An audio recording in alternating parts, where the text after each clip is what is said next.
Chapter 839. After Shobai gave the order, a rumor spread that Sud Khan and Fan Yuhai had been ambushed and their lives were in danger. Many of the Mongol soldiers had already surrendered to the mercenaries. At the same time, he ordered his soldiers to hold 4 torches each and chase after the Tatar army under the cover of the night. As soon as the rumor spread, the scout at the rear reported it to Agar Dorji, who was fleeing in the carriage. The gunshot wound on his shoulder was no longer bleeding, but the bullet had not been removed. Every time he moved he would feel excruciating pain. But when he heard that Sud Khan and Fan Yuhai were in trouble, he could not help but laugh to the sky. Ha ha ha ha, good, very good, they are in a worse situation than me. There was a saying that when you were down on your luck, all you needed to do was to find someone who was even more unlucky than you. Then your mental state would immediately be balanced. Agar Dorji, who was laughing, had an ugly expression on his face. He was worried about his situation, especially when he heard from his subordinates that there were mercenaries chasing after him. They didn't know how many of them there were, but they estimated that there were about 7,000 to 8,000 of them based on the number of torches. Agar Dorji's expression became even more bitter as he thought that the main force of the mercenaries was targeting him. At this time the army was just passing by Guangwu town, which had been occupied by the Allied army. Seeing the city in front of him, he did not want to be ambushed by the mercenaries. He ordered his soldiers to enter the city and use the city as a base to defend. When the army entered the city, the 4 gates were quickly closed. Only then did Shobai feel relieved. If the enemy did not pay attention to him, then with his 2,000 men, he would not be able to stop the army and create enough time for the main force to surround the town. Now that they had entered the city, they were like turtles in a jar, at the mercy of the mercenaries. The sky gradually brightened, and a battalion of the 2nd Regiment of Reinforced Cavalry and the main force of the Reconnaissance Battalion arrived at Guangwu town, cutting off the enemy's escape route. The Tatar cavalry, who had been running for most of the night, were now guarding the city.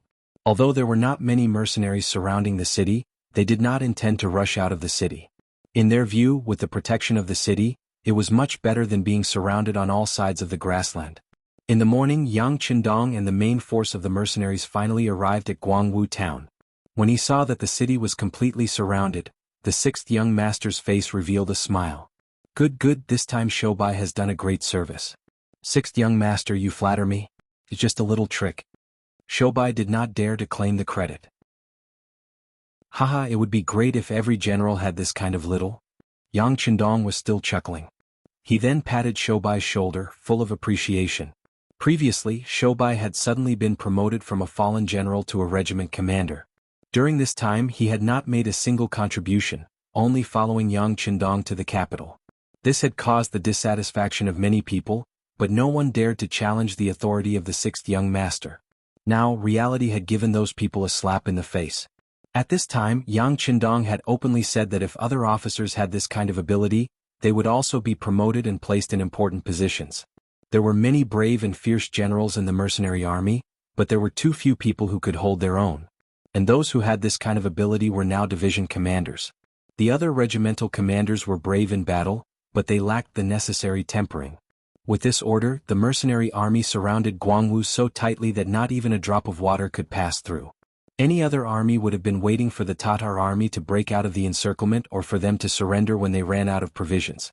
It was just a town, and without any preparations, there was no way it could support an army of 15,000 soldiers.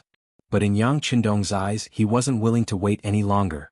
2 mortars were pulled to the foot of the city wall. Every 8 hours, 2 shells would be fired at the defeated Tatar army.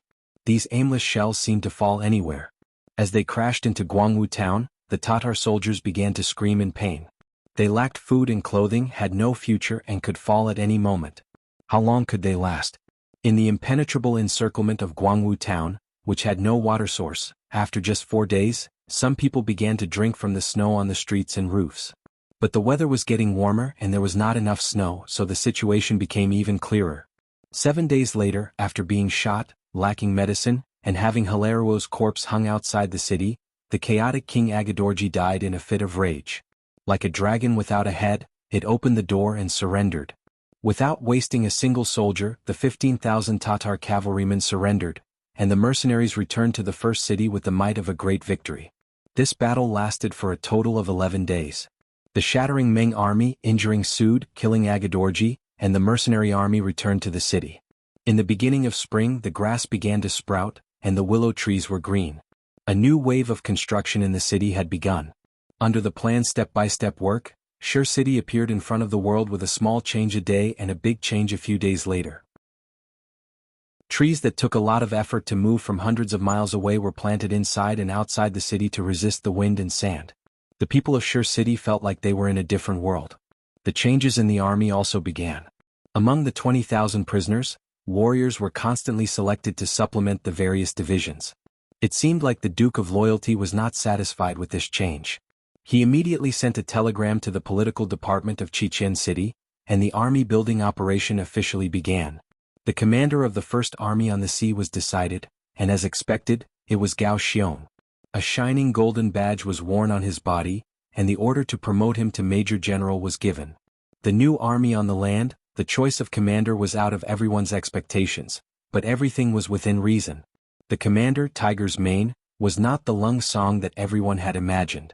The moment the order was given, Lung Song closed the door in the Lung residence in Chichen City and did not see anyone. He did not even appear in front of the military department. This situation lasted for 3 days and Yang Wu came. The door was opened and no one dared to stop him. Although Yang Wu was from the Yang family's Yang family, he had an extraordinary transcendent status in Crimson Nest City. As for him, he didn't even have a fixed official position, but he could meddle in and ask about anything. Lung Song, who closed the door to visitors, could not give face to anyone in Chichen City, but he could not avoid Yang Wu. The moment the door was opened, Lung Song, who was dressed in civilian clothes, sat in the main hall and welcomed guests. In the main hall, Yang Wu's expression was calm, especially when he saw that Lung Song was not wearing the uniform that matched his status. Instead, he was wearing civilian clothes. He shook his head gently. "Commander Lung, are you going to retire from active service?" If it was any other time, the weight of this sentence could be imagined. He would have been in fear and trepidation, but at this moment he smiled bitterly and said, "I'm afraid I can't wear it even if I want to." "Brother Yang Wu, don't you think so?" "Who said this? Please tell me." "Yang Wu will charge him with the crime of spreading rumors and creating trouble. Then I'll arrest him and interrogate him," Yang Wu said unhurriedly. Then he found a chair and sat down. In the Lung residence, Yang Wu rarely came. After all, he was one of the young master's people and had to avoid suspicion. However, he did not come to the residence often. Usually, the two had a good relationship. After all, Yang Wu had a great reputation in Chichen City and had a deep relationship with Lung Feng's First Division. Is there a need for others to say this? Although Lung Song is slow-witted, he can still understand some things. Lung Song still did not raise his head as he replied. His entire body exuded a decadent aura as if he had aged a lot. "Oh, so it turns out that some people thought they were smart, hee." Yang Wu chuckled, then shook his head as if he didn't dare to agree. Hearing Yang Wu's mocking words, Lung Song raised his head with a puzzled expression. He thought to himself, "Did I think wrong?" Seeing Lung Song's puzzled expression, Yang Wu shook his head. It was the young master's idea to not promote Lung Song's position this time. Lung Song's name was also not mentioned in the 5-man investigation. It was still the young master's idea. In the end, this was just a warning. Lung Song's dissatisfaction with the Army's First Division's performance in the incident with Yang Taizhu and Qin Shuquan was also a warning. He originally thought that some people would be brave after being humiliated, but now it seemed that the pressure was too great. It was so great that some people felt like they could not breathe and wanted to give up. This was especially so when Lung Song saw that there was no hope of promotion and adopted a passive approach. When the news reached Yang Qindong's ears through a telegram, it was not hard to say whether he was disappointed or not.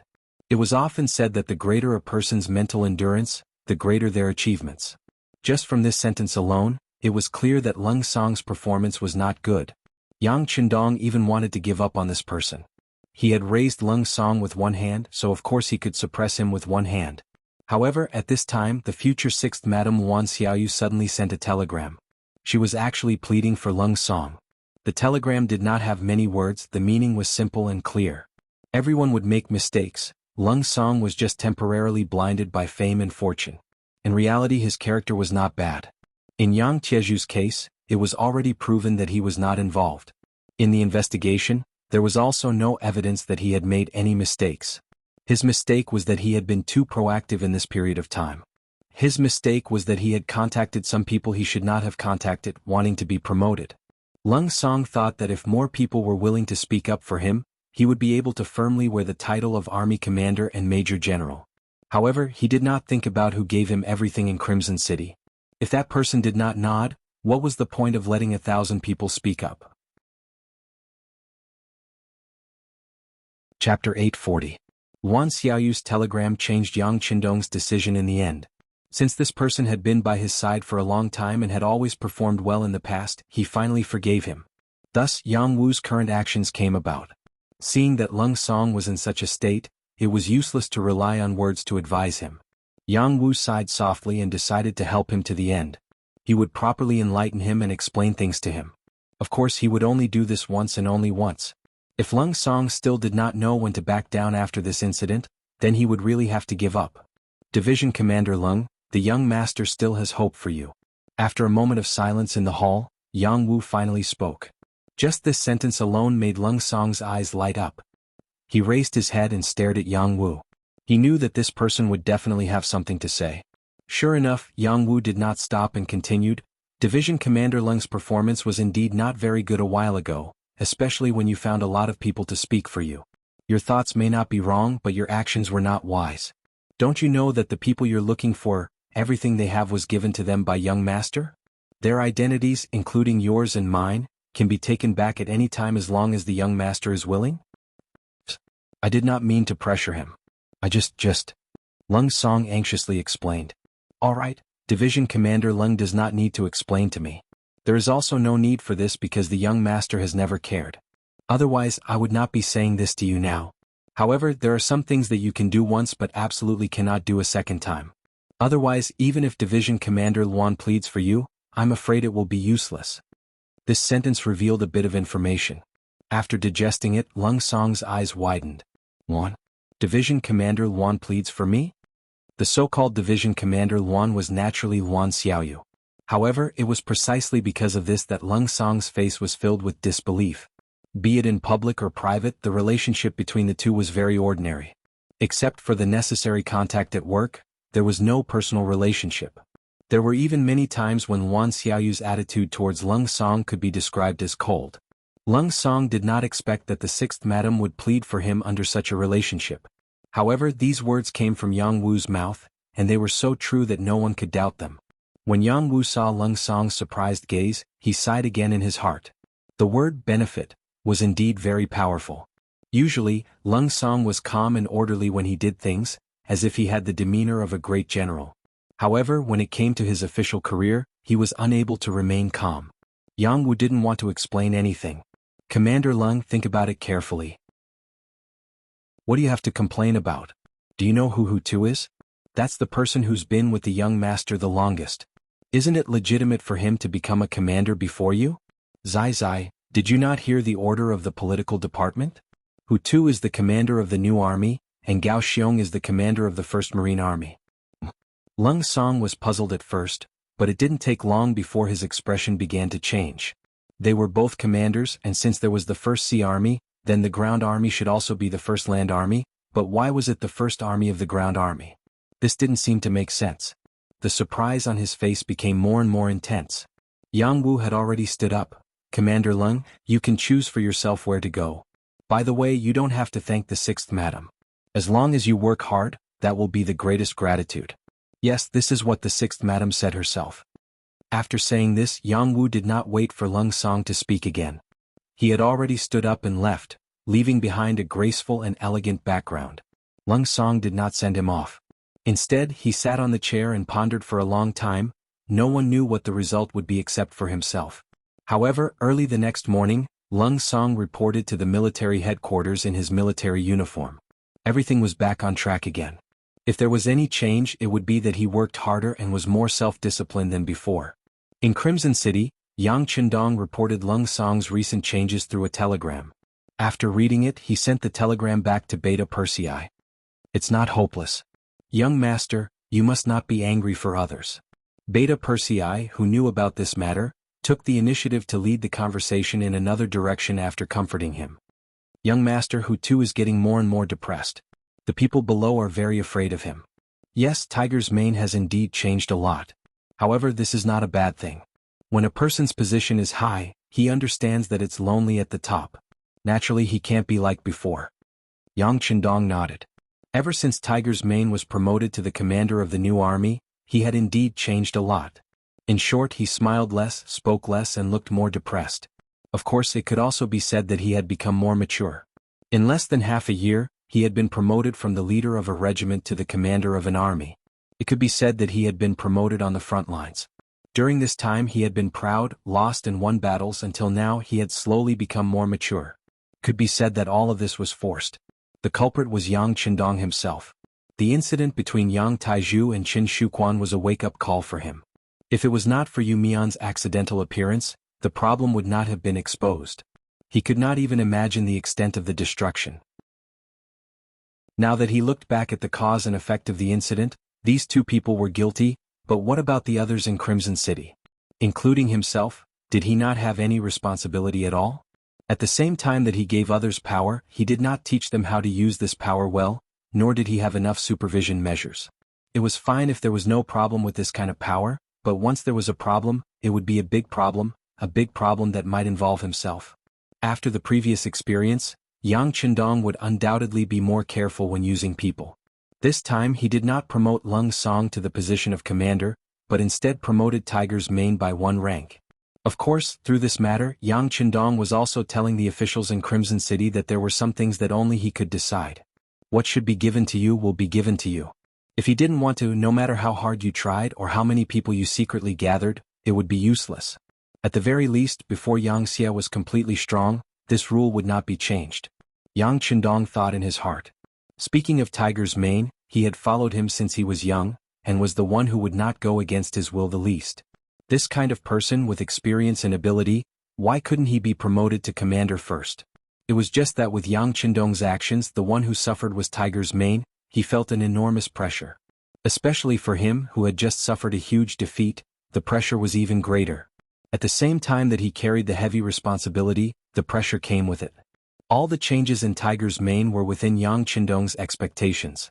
But at the same time, this kind of change was delightful because it proved his growth, proved that Tiger's Mane was moving from an intermediate officer to a senior officer. As long as he could get through this, it would be much smoother for him when he did things in the future. Let's go and take a look at the new army. Yang Chendong stood up. Since he had chosen to put the heavy responsibility on Tiger's Mane, he naturally wouldn't just move his mouth. When it was time to put in effort, he would put in effort. The new army's barracks were still the same as the old barracks 10 miles outside the city. The only difference was that they had heavier responsibilities. Since it was called an army, there would naturally be divisions under it. The new army had 3 divisions, 3 regiments and 1 battalion. The 3 divisions were the Independent Division, the Tatar Division and the Recruit Division, led by Xian Honghai, Su He and Lu Zhua.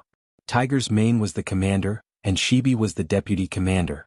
The 3 regiments were the Heavy Cavalry Regiment Commander Zhu Feng, the Light Cavalry Regiment Commander Ma Xiangshan, the Direct Cavalry Regiment Commander Deng Yu, and the Reconnaissance Battalion Commander Ding Shan. Among them, the divisions had 15 battalions plus 1 direct cavalry regiment, totaling 6,100 people. The regiments had 5 battalions, totaling 2,000 people. The Reconnaissance Battalion had 5 companies, totaling 500 people. The 3 divisions, 3 regiments and 1 battalion had a total of 24,800 people. On the surface, other than Wind-Chasing Wolf, everyone had been promoted, especially Shibi who had soared to the sky in 1 step. He had been promoted from the regimental commander to the deputy commander. That was a big step. But in fact, Wind-Chasing Wolf was leading a heavy cavalry regiment. Although there were only 2,000 people, which was not as good as before, they were the elites of the elites. They were equipped with the most advanced armor and had several times more combat power than their actual number. To put it this way, if they didn't use firearms and only charged at the other party on the grassland, even a division wouldn't be able to do anything to them. On the contrary, there was a high chance that they would be defeated. It was precisely because he had the strongest warhorse, the best armor, and the most elite warriors that Wind-Chasing Wolf was still very happy even though he didn't get promoted this time. This was the cavalry team he had asked for before. It could be said that he had asked for benevolence and got benevolence. The establishment of the new army had basically digested all the fruits of victory from the previous battle in Wandu City. Now, other than the new army, only the Logistics Regiment led by Beta Persei and the Fierce Tiger Regiment led by Xiao Feng were left in the first city. After handing over the matter of improving the military quality of the army and patrolling the surrounding areas to Tiger's Mane, Yang Qindong focused his energy on the construction of the city. There was no doubt that the first city would bear a very important position in the future and would even become an important symbol of the mercenary army. The planning and construction of the city were the most important problems. There were many things that even Yu Mian himself couldn't do. It was only the sixth young master who did it personally. Just as Yang Qindong's attention shifted from the war to the construction of the first city, the Ming army in Tulu City, which was 800 miles away, finally began to move. Chapter 841. Spring had arrived. The ice and snow had melted, revealing the green grassland. The grassland was full of life. At the same time, it also represented the beginning of the war. Without the shackles of snow, the grazing season was about to arrive. Resources became the most important thing in everyone's eyes. How to have a better performance and change in the new year became a problem that everyone had to consider. As the commander of the Wanquan Metropolitan Department, Shi Wanshan's days in the Xian Mansion had been very comfortable recently. Unlike Sun Hong, who faced the Walla's leader Yes Hen and had a lot of pressure, the Xian Mansion, which bordered the mercenary forces, had good politics and people. The hearts of the soldiers and the people were very stable. Not only that, but the memorial sent to the capital during the new year also indicated that the imperial court had allocated 500,000 taels of silver, allowing them to build 50,000 new soldiers. With money it was easy to do things. Shi Wanshan's ambition grew. He only had 20,000 soldiers now. If he could have 50,000 more, his strength would increase by more than one level. Since the imperial court had agreed, he immediately took action. First, he recruited soldiers in the Xian Mansion. Soon, 30,000 new soldiers were in place. However, he was still not satisfied. In his opinion, the best source of soldiers was the Mongols. Not only were their bodies stronger than the Han people, their equestrian skills were better, and the most important advantage was that there was no need to worry about using these people. Even if they died on the battlefield, the compensation given would be very low. Most people could even not give it at all. He had sent people to inquire and found that many Mongol soldiers had been recruited in the beginning city. Among them there were Walla soldiers, Tatar soldiers, Mongol soldiers, and Nizan soldiers. Moreover, the scouts he sent out to inquire reported that the number of soldiers in the beginning city was unimaginable. Countless people cried and shouted that they wanted to join the mercenary army, but they had no way to do so. This news greatly boosted Shi Wanshan's spirit. He saw an example and decided to follow suit and use the same method of recruitment. The master of the beginning city was just a loyal duke appointed by Baiming. Then, if he recruited soldiers in the name of Baiming, wouldn't he be more popular? Thus, at the beginning of spring, there was an additional recruitment office under the city of Tulu, responsible for welcoming the warriors and men of the grasslands. The idea was beautiful, but the reality was often cruel. The recruitment office had been set up for nearly a month, but the number of Mongolians who had actually signed up for the army was few and far between. All in all, there were no more than 50 people and most of them were weak men. It was impossible for Shi Wanshan to see the recruitment office filled to the brim with people fighting to enlist. Shi Wanshan was a smart person. He quickly found the reason. Only then did he realize that the reason why the beginning city could easily recruit soldiers was because of the reputation of the war god of loyalty. The mercenaries had relied on their fists to forcefully conquer a piece of the world and become known to the world. After figuring this out, he naturally wouldn't be convinced. He quickly got his two deputies, Ancient River and Ning Wenfeng, to discuss the matter of sending troops to Mount Saihan. As a part of the Tatars, Mount Saihan was placed here by the great Khan Tuachuo Buhua to block the path of the great Ming dynasty. However, this huge rock gradually lost its effect after the sudden appearance of the beginning city and the capture of Tulu city. Shi Wanshan didn't know why the Duke of Loyalty didn't take action to remove this nail. However, even if the Duke of Loyalty didn't do it, it didn't mean that he would. Especially now that Tulu city had fallen into the hands of Baiming, the threat of this place was already close at hand. By sending troops to Mount Saihan, they could make a name for themselves and let the warriors of the grasslands know that there was not only the beginning city, but also Baiming's army. In addition, by occupying this place, it was equivalent to having one more front station for Baiming to send troops to intervene in the grasslands in the future. Do we need to report this matter to the beginning city? Ning Wenfeng, who was the commander and was also Shi Wanshan's think tank military advisor, asked. No need. With our strength we can take down Mount Saihan by ourselves. Shi Wanshan shook his head. In his opinion, perhaps this action wouldn't make the Duke of Loyalty happy. Once he was notified, what if he didn't agree? What should he do then? Seeing that Shirwanshan had made up his mind, the commander, Ancient River, who was sitting at the side, stood up and said, "All right, since that's the case, I'll lead the troops to fight."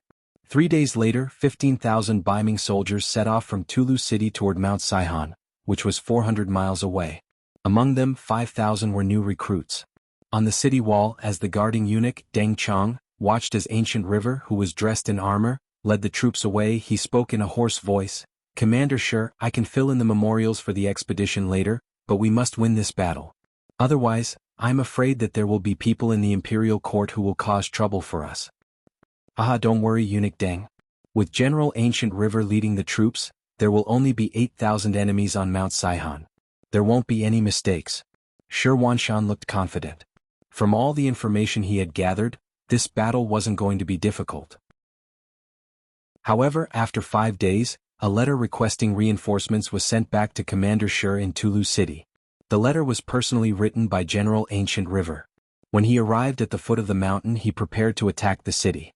However, on the 3rd day when the army launched their attack, they were blocked at the Black Stone Slope. Relying on the advantageous terrain, the Tatar army continuously counterattacked.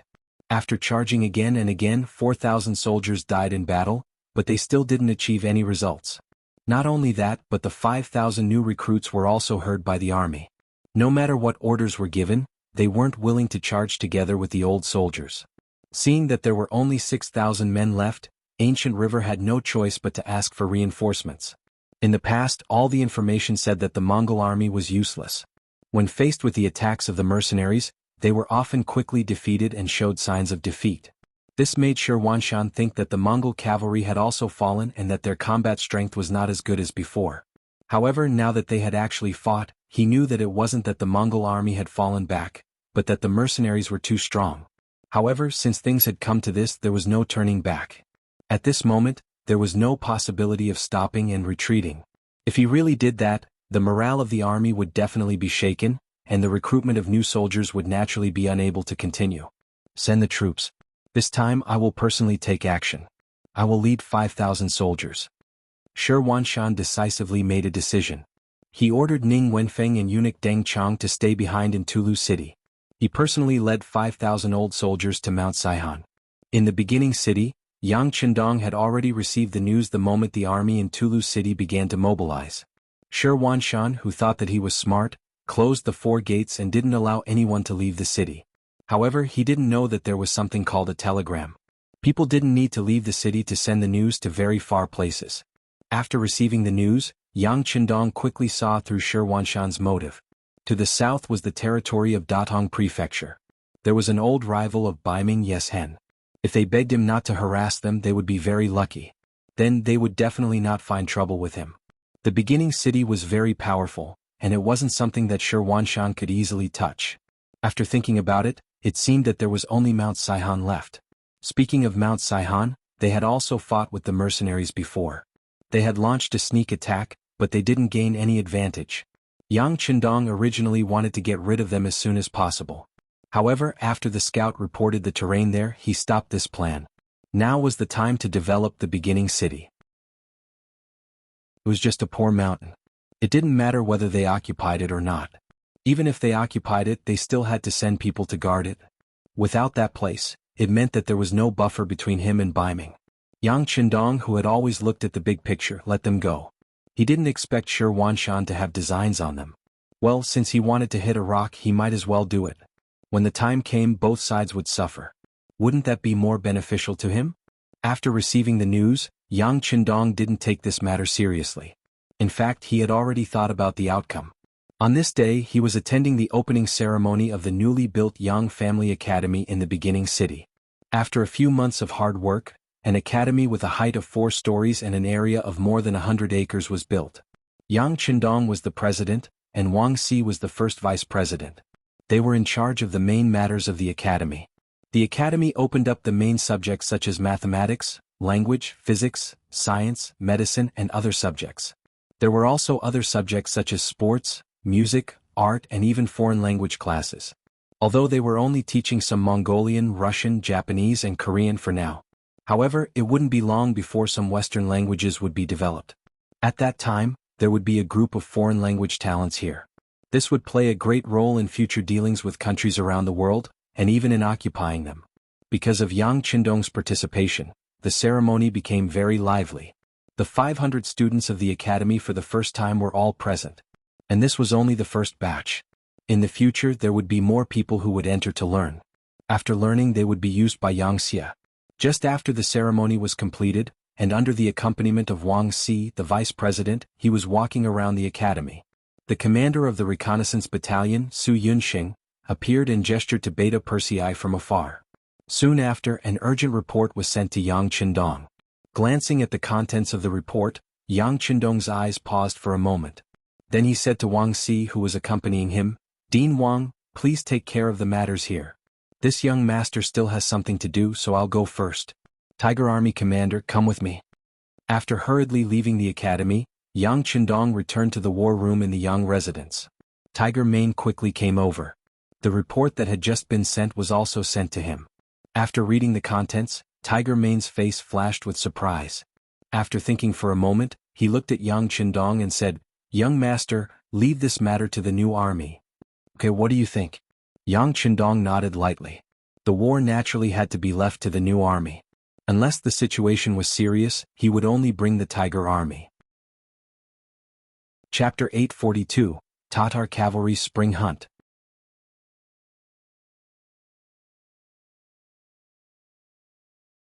Why don't we keep them busy and buy time for General Hubo, to arrive?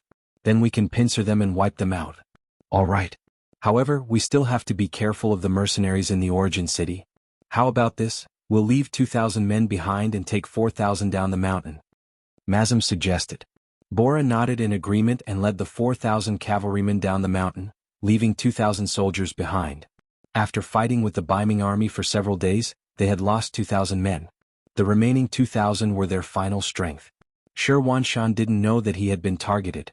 He also didn't know that the Tatar army's original target was them. The 40,000 cavalrymen led by Hubo, were one of the great Khan Tuachuo Buhua's subordinates.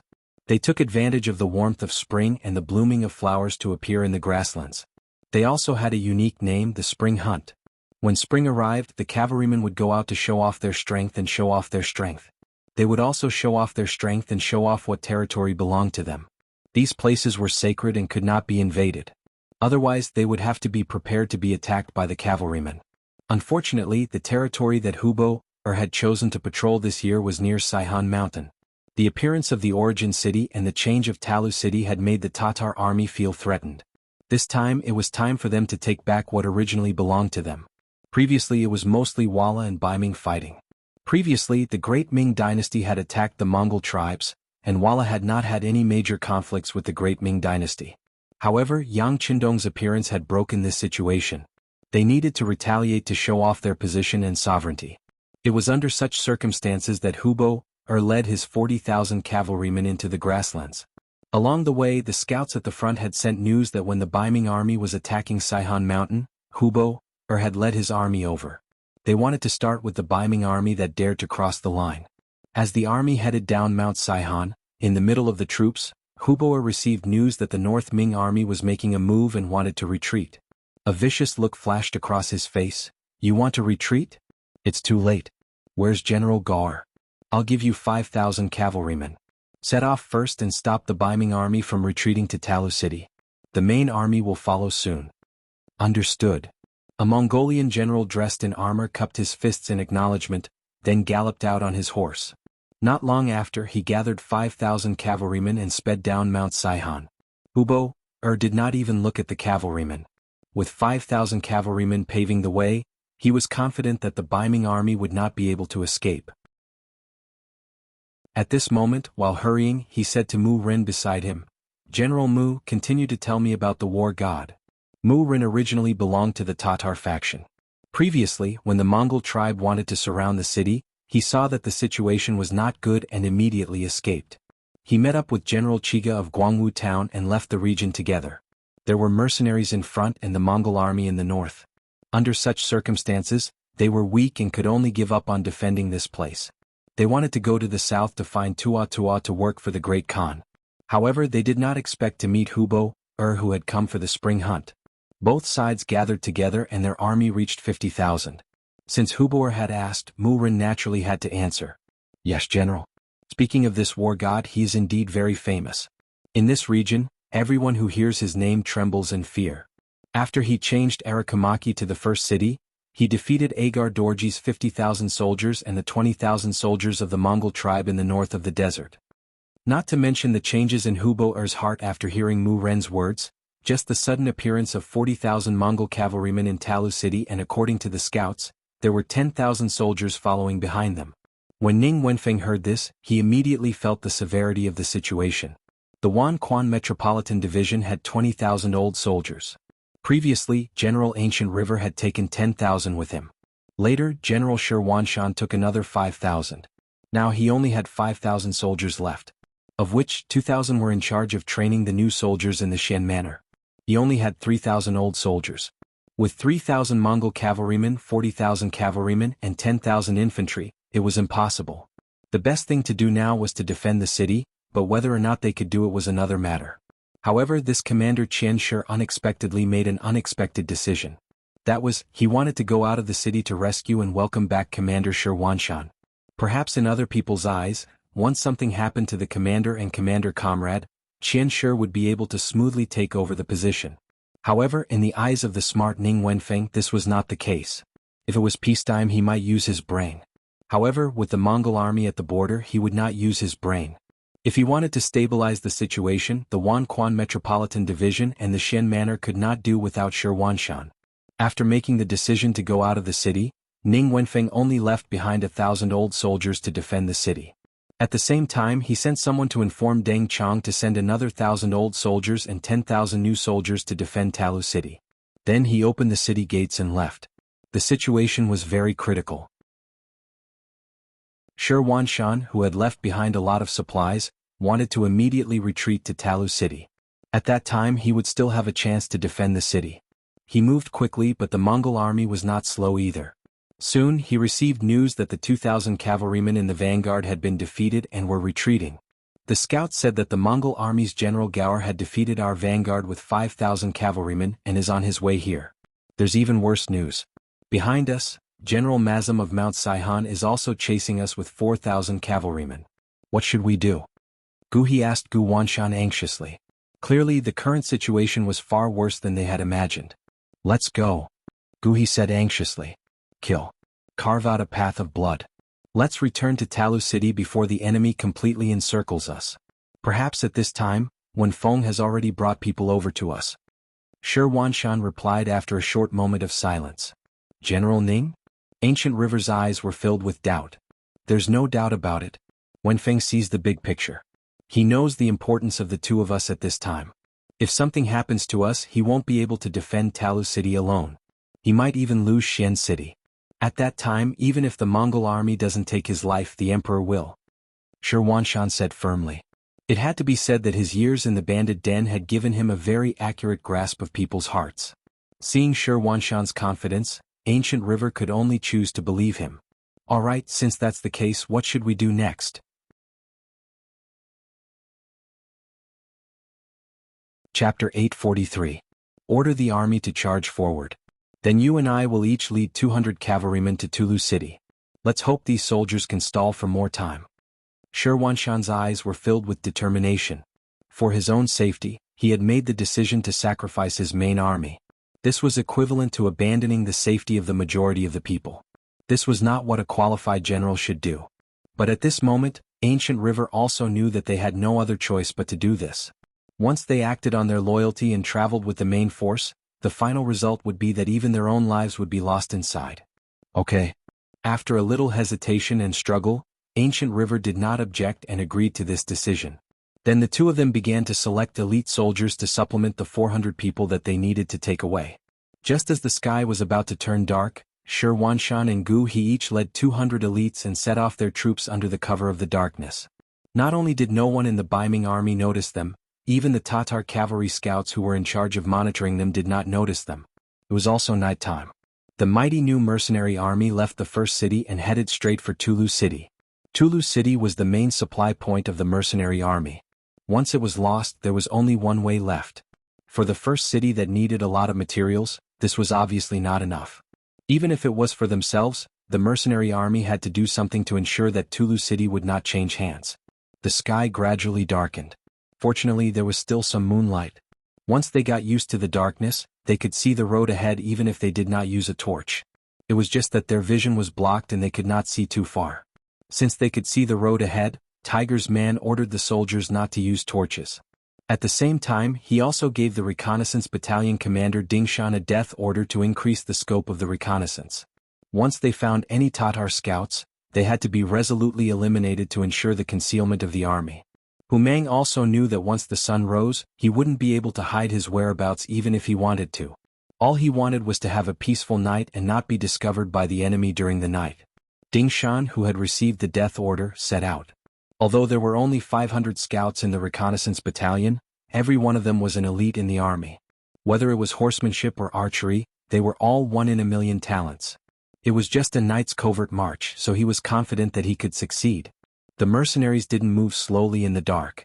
After all, they had already familiarized themselves with the environment and terrain of this area. Usually, there were related exercises and one of them was to explore this area at night. Now, it was just turning the exercise into a real battle and it was not difficult. Vice Commander, at this speed, we will be able to cover half the distance by tomorrow morning. At that time, we will be able to form a triangle with the northern Ming army to contain the sudden appearance of the Tatar army. As Hu Mang rode forward, he did not forget to look at Shibi and ask this question. It could be said to be a miracle in the mercenary army. He was just a surrendered general who had not made any contributions to the army, yet he had suddenly become a regiment commander. At that time, Hu knew how many people were envious, jealous and dissatisfied. But soon this person used only 2,000 soldiers to force Agador, who had 15,000 soldiers, into Guangwu town. Everyone was in an uproar. Only now did they know that the sixth young master had great foresight and ability. Soon, a new army was established and Shibi was able to get a free ride. He jumped from a regiment commander to a vice commander. This scene made some of the senior officers even more dissatisfied. But considering that this was the decision of the sixth young master, no one dared to say anything. Compared to the dissatisfaction of the others, Tiger's man did not show any emotion. He even thought that it was a good thing that Shibi could be his vice commander. It was because he knew that Shibi was very intelligent, and even the sixth young master praised some of his ideas. So whenever something happened in the army, he would always listen to Shibi's opinion. Yes, Commander. Our sudden appearance will definitely give the Tatar army a surprise. At that time they will not be able to attack Tulu City. But at the same time the pressure on us will not be small. We need to be mentally prepared. Shibi had been analyzing the situation on the battlefield the entire time. Although he was once a member of the Tatar army, he was now entrusted with an important task by Yang Qindong. All he thought about was how to repay this kindness. The so-called Tatar army, in his eyes, did not have any friendship. They were only enemies and opponents. Yes, we need to be mentally prepared. But fortunately we still have 6 battalions of musketeers. As long as we do not take the initiative to attack, whoever wants to attack us will not be able to gain any advantage. Tiger's man nodded. Of course, he knew how much pressure it would be to defend Invincible City against 50,000 enemies by himself. However, he was not afraid. The new army was trained by him. Since the establishment of the army until now, they had undergone more than a month of hard training. Their combat strength had already reached the standard that he had expected. Although they could not be said to be very strong, there should not be any problems if it was just defense. You are right, Army Commander. But the musketeers can only defend against enemies in front. What if enemies appear behind us? Shibi first nodded in agreement, then raised his own doubts. Vice Commander, are you talking about the enemies on Saihan Mountain? Didn't the scouts report that there are only 2,000 people left on the mountain? What kind of situation have they become? Tiger's man's face showed a trace of confusion and disapproval after hearing this. In his opinion, it was only 2,000 enemies. They would not even dare to go down the mountain. How could they be causing trouble? But no matter what, this is a kind of threat. The sixth young master once said that the best way to deal with threats is to eliminate them and not let them exist between heaven and earth. Shibi's voice carried a hint of persistence at this moment. Since he was appointed as the vice commander, he had to plan for other things while he was in the position. Shibi even knew that the reason why he was promoted so quickly and even reached the rank of senior colonel, surpassing many seniors who had joined the mercenary army before him, was because the sixth young master wanted him to assist Tiger's man and help him fill in the gaps. Since he had already set his position, Shibi naturally knew when to persevere and when he only needed to give some pointers. Just like now, he could not back down. Otherwise, even if the sixth young master knew about it, he would be disappointed in him. With Shibi's persistence, Tiger's man's expression also became serious. He had followed Yang Qindong for so many years. How could he not know what the young master was thinking? Seeing that Shibi was not as obedient as he usually was, he asked, "Then what do you think, Vice Commander?" "Take him out. If we do it well, we can even deal a heavy blow to the enemy reinforcements. Although we can't achieve a great victory, every enemy we kill will reduce some of the pressure on us in the future." Shibi immediately revealed his plan. It included a night attack on Mt. Saihan, setting a trap, and waiting for the enemy reinforcements to arrive to deal a heavy blow to them, and so on. Tiger's man listened attentively to this battle plan and nodded in agreement from time to time. When Shibi closed his mouth, his heart was filled with a myriad of emotions. The vice commander that the young master assigned to him was truly a talent, a great talent. If they did as he said, it could indeed solve a lot of problems. Seeing that Shibi was so confident, Tiger's man knew that this battle had to be fought. He immediately said, "All right, we'll do as vice commander says. Take a look and decide which troops to send to carry out these missions." Since Tiger Edge cooperated so enthusiastically, he didn't dare to be careless. He proposed his own ideas in a suggestion manner. What followed was naturally approved by Tiger's man. Then the army continued to move forward. However, as they moved forward, groups of soldiers separated from the army and began to move in another direction. The sky was getting darker and darker. It would be midnight in 2 hours. Gaul's 5,000 cavalrymen and Mazum's 4,000 cavalrymen launched a night attack on the Baiming army's main force in a pincer attack. The iron hooves of the warhorses trampled on the ground. Amidst the rumbling, they charged ferociously again and again.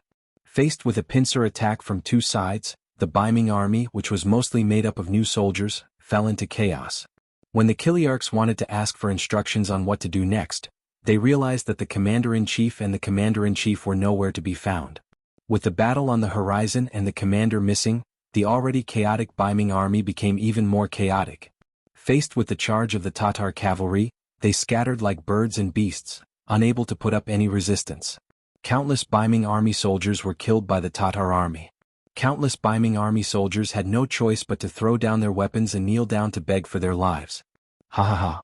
Mazum, who had killed to his heart's content, couldn't help but laugh proudly when he saw tens of thousands of Baiming army soldiers being wiped out. He had done a great service in this battle. When he saw Hubo, he would probably be rewarded. However, his laughter did not last long. The flames that appeared on Mount Saihan not far away attracted his attention. Vice Commander Bella had appeared beside him at some point and said with a panicked expression, "General, someone attacked Mount Saihan. It should be the work of mercenaries." Ayaya. Mazum thought that he had done a great service, but he did not expect his base to be destroyed. At this moment, Mazum was furious. Men immediately returned to Mount Saihan. No matter what, we can't let the mercenaries succeed in their scheme. Mazum wanted to go back in person, but he was stopped by Plato in the end. "General, you can't do this out of loyalty. We've just won a big victory here.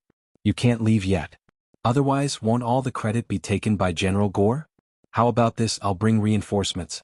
I'll only bring 2,000 cavalry. I believe that with the terrain of our mountain, it's easy to defend and hard to attack. The mercenaries won't succeed so quickly. Wait until you see Lord Hubo and ask for reinforcements. At that time, we'll attack from one side of the mountain and the other side of the mountain. Wouldn't it be better to achieve a great victory?" Chapter 844. Baile's words made Mazum calm down. He thought that if he left now, then the great merit of destroying the Baiming army would have nothing to do with him.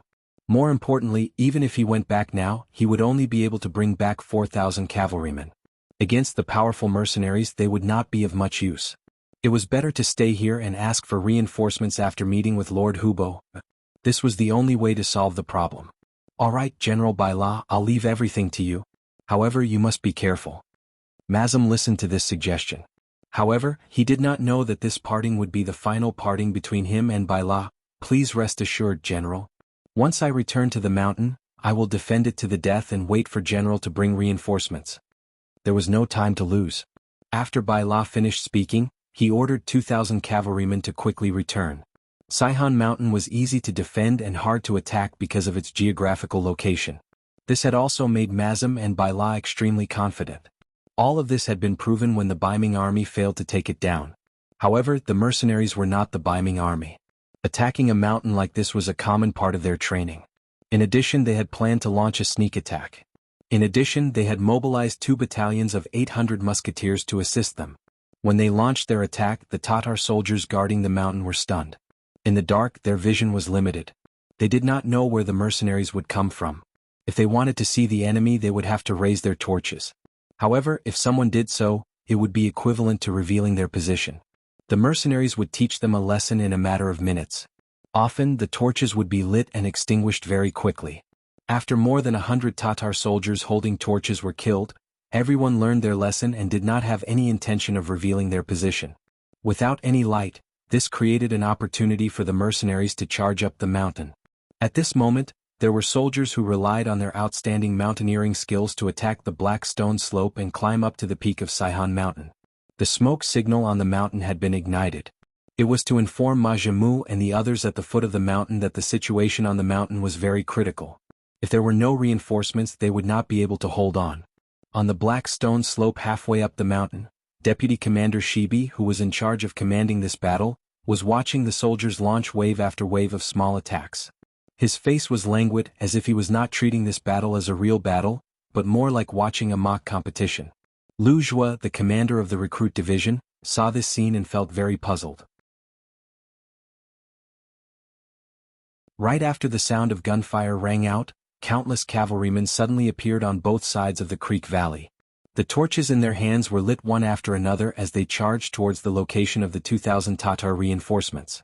After 2 rounds of shooting, the Tatar reinforcements threw down at least 500 corpses. When the gunfire finally stopped, the surrounding torches illuminated their faces. Then waves of arrows pierced through the air and landed within the army, causing several hundred people to fall from their horses. The 3,700 cavalrymen of the 9 battalions were lying in ambush nearby. Under the lead of Division Commander Xn Honghai, they were like fierce tigers descending from a mountain as they surrounded the already stunned Tatar cavalrymen. There were bullets from afar, bows and arrows from close range, and sharp sabers from close range. Under wave after wave of continuous attacks, the Tatar cavalrymen's formation was thrown into chaos. Under the illumination of the firearms, every cavalryman's face revealed a frightened expression. Under the protection of a few personal guards, Baile's face was ghastly pale. At this moment he knew that he had fallen into a trap. Moreover, from the looks of it, the mercenaries should have been prepared for this and sent a large number of troops. He was impressed by the mercenaries' quick reaction. At the same time, he cursed the uselessness of his own scouts in his heart. The enemy was already right in front of his eyes. Why didn't he receive any news at all? The lack of timely information ultimately led to the defeat of this battle. The 2,000 reinforcements only resisted for less than an hour. All of them, including General Bai La, died in battle. In the end, there were only about 500 injured soldiers. Quickly clean up the battlefield. Send a battalion of people to send these injured soldiers back to Chichen City. At the same time, send someone to inform the deputy commander on the mountain that this is a great victory. They can take down Mount Saihan. Division Commander Xn Honghai rode on his warhorse and constantly gave out orders. After an hour, the general attack on Mount Saihan began. In less than an hour, the enemy was completely annihilated. Mount Saihan became one of the areas that First City expanded to the south. In the same night, the commander of Wanquan City, Shi Wanshan, and the commander of Wanquan City, Tongji Ancient River, were under the protection of 400 elite cavalrymen. They were rapidly advancing toward Tulu City. They had been running for the entire night. Seeing that the sky was starting to brighten, their whereabouts were finally discovered by the Tatar scouts. Following that, they were pursued and intercepted all the way. At this moment it could be said that time was life. In order to break out of the encirclement and escape before the main Tatar army appeared, the 2 generals went through several attacks. The number of soldiers under their command was decreasing. After going through the 5th encirclement, there were less than 50 cavalrymen around them. Even so, the 2 generals did not intend to give up resisting. They were still fighting with all their might just to be able to return to Tulu City alive. They are over there. Surround them. Don't let them escape. Not far away, another team of 200 Tatar patrols came. When they saw the Baiming army being surrounded, they immediately rushed over with all kinds of strange cries. There were still more than 100 enemies around them. Now that another 200 enemy cavalrymen came, Shi Huanshan immediately felt the pressure increase. He waved his saber and slashed continuously. After killing another Tatar cavalryman, he wiped the blood off his face and forced a smile at Ancient River, who was not far away. "Brother Ancient, it seems that we won't be able to escape. If we can't get out, then we'll just die in battle. Killing one is enough. Killing two is a win. At most, we'll be a hero again after 18 years. Ancient River also forced a smile. Then he tightened his left arm that had been stabbed. He suppressed the bleeding point and waved his left hand once again, charging toward the Tatar cavalryman 5 meters away. At this moment, it was impossible to distinguish between generals and warriors. The heavens were very fair. They only gave each person one life. At this moment, if they didn't kill the enemy, they would be killed by the enemy. All schemes and strategies were useless. The saber and the curved horse kept colliding in the air, causing bursts of sparks. After a quarter of an hour, the Baiming cavalry had lost another 40 cavalrymen. Now there were only 10 people left standing, including the 2 generals. Fortunately, after a lot of hard work, they finally managed to bleed out. Without further ado, the 2 generals brought several wounded soldiers out of the encirclement and headed toward Tulu city. At this moment, as long as there was a chance, they would fight for it. Even if they died, they didn't want to die on the grasslands. The remaining 200 Tatar cavalrymen saw that the fat meat in their hands was about to fly away. How could they let it go? They all galloped wildly and chased after Shi Huanshan and the others. When the distance between them was less than 100 meters, a volley of arrows would be fired. Often, 1 or 2 Baiming cavalrymen would fall off their horses and die. Chapter 845. In the blink of an eye, Baiming's cavalrymen, including the 2 generals, were left with only 4 people. At this moment, their warhorses also showed signs of exhaustion after a night of running. They were no longer as fast as before and became slower and slower. As a result, the relationship between the 2 sides became closer and closer. The Tatar cavalrymen were not in a hurry to shoot arrows. With such a good opportunity, they wanted to capture the enemy alive and make a great contribution. The distance between them grew closer and closer. From 100 meters to 80 meters, 50 meters, 30 meters, 20 meters, when they could even see the enemy's back clearly, a large group of cavalrymen suddenly appeared in front of them. Looking from afar, smoke and dust billowed. Seeing that the pursuers were about to arrive and the road ahead was blocked, Shi Huanshan's face revealed a pained expression. "Is this my death?" Who would have thought that he would lose his life just because he wanted to expand his strength and take down Mount Saihan? Shi Huanshan unconsciously raised the saber in his hand. At this moment he thought of cutting his own throat. Perhaps this would be a better way to die. Otherwise, if he fell into the hands of the Tatar army, he didn't know what kind of torture he would suffer. "Commander, please wait. It seems to be our own army." Ancient River's eyes were sharp. He saw that the approaching cavalrymen were carrying Baiming's flag and wearing the same battle armor as them. He immediately shouted excitedly. This shout pulled Shi Huanshan back from the brink of death. When he raised his head to look at the source of the shout, there was a glimmer of hope in his eyes. "That's right, it's our cavalrymen. Wenfeng must have come to save us. Quick! Charge over, we'll be safe once we charge over." Sometimes a person's potential was limitless. After seeing hope, the speed of the warhorses seemed to have increased unknowingly. The distance between the 2 sides was also getting closer and closer. The pursuing Tatar cavalrymen also noticed this. Immediately they took out the longbows that were originally on their backs and shot a volley of arrows. Guhi's luck was very bad as he was shot once again. His entire body spat out a mouthful of blood as he lay prone on the back of his horse. Fortunately, Baiming's reinforcements arrived at this moment. Ning Wenfeng, who was leading 2,000 cavalry, commanded the cavalry to return arrows to the pursuing Tatar cavalry. At the same time, he ordered people to rescue the injured General Ancient River. Then he looked at Shi Huanshan, who was in a rather sorry state, and asked, "Commander, are you all right?" "I'm fine. I'm not hurt. Let's return to the city as soon as possible." Shi Huanshan let out a soft sigh. He didn't have any energy left in him as he lay down on the horse's back. Men, change the commander's horse and return to the city. Ning Wenfeng knew very well that this was not the time to reminisce about the past. Ning Wenfeng's arrival saved the lives of the 2 generals. On the way back to Tulu city, they encountered several more interceptions. Every time he would take the initiative to send his men to meet the enemy. After losing about 500 cavalrymen several times, he finally made it to Tulu City safely. More than 2 hours after Ning Wenfeng and the others returned to the city, the main force of the Tatar cavalry had already been defeated at the foot of the city. They began to set up camp and assumed a posture of attacking the city at any time. At this moment there were only 2,500 soldiers in Tulu City. It would be very difficult to rely on these men to defend the city. Just as Ning Wenfeng was considering whether or not to abandon the city, a scout reported that a large number of mercenaries had suddenly appeared at the northwest side of the city. They had set up camp at the side of the Tatar army, looking as if they would rush up and take a bite out of the city at any time. There's such a thing? Thinking that the mercenaries had arrived quite quickly, Ning Wenfeng immediately climbed up the city gate tower. Sure enough, he saw the 5-starred flag of the mercenaries 5 kilometers away from the city. While sighing at the mercenaries' quick reaction, he also let out a sigh of relief. Now it seemed that defending the city wasn't necessarily impossible. The Tatar army that had originally been prepared to attack the city had no choice but to rearrange their troops out of fear of the mercenaries. This gave Tulu City a chance to catch its breath. After noon, the Xian Mansion's reinforcements arrived after receiving the news. Eunuch Deng Chang led 1,000 old soldiers and 10,000 new recruits. At this moment, there were only 1,000 old soldiers left in the Xian Mansion, which was the minimum number they could send.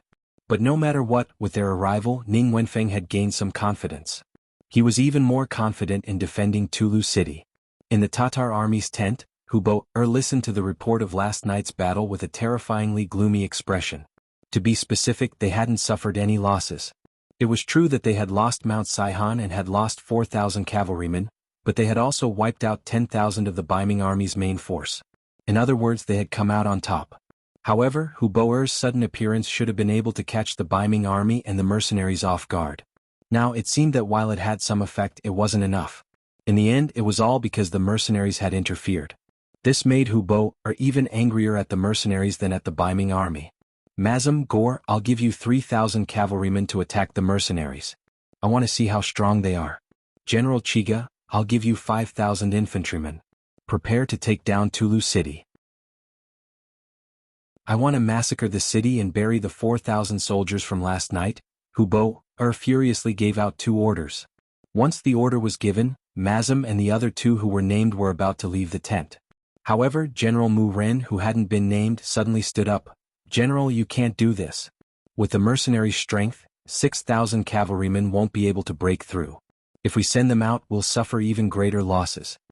Mu Ren had told Hubo about the mercenaries' strength on the way here.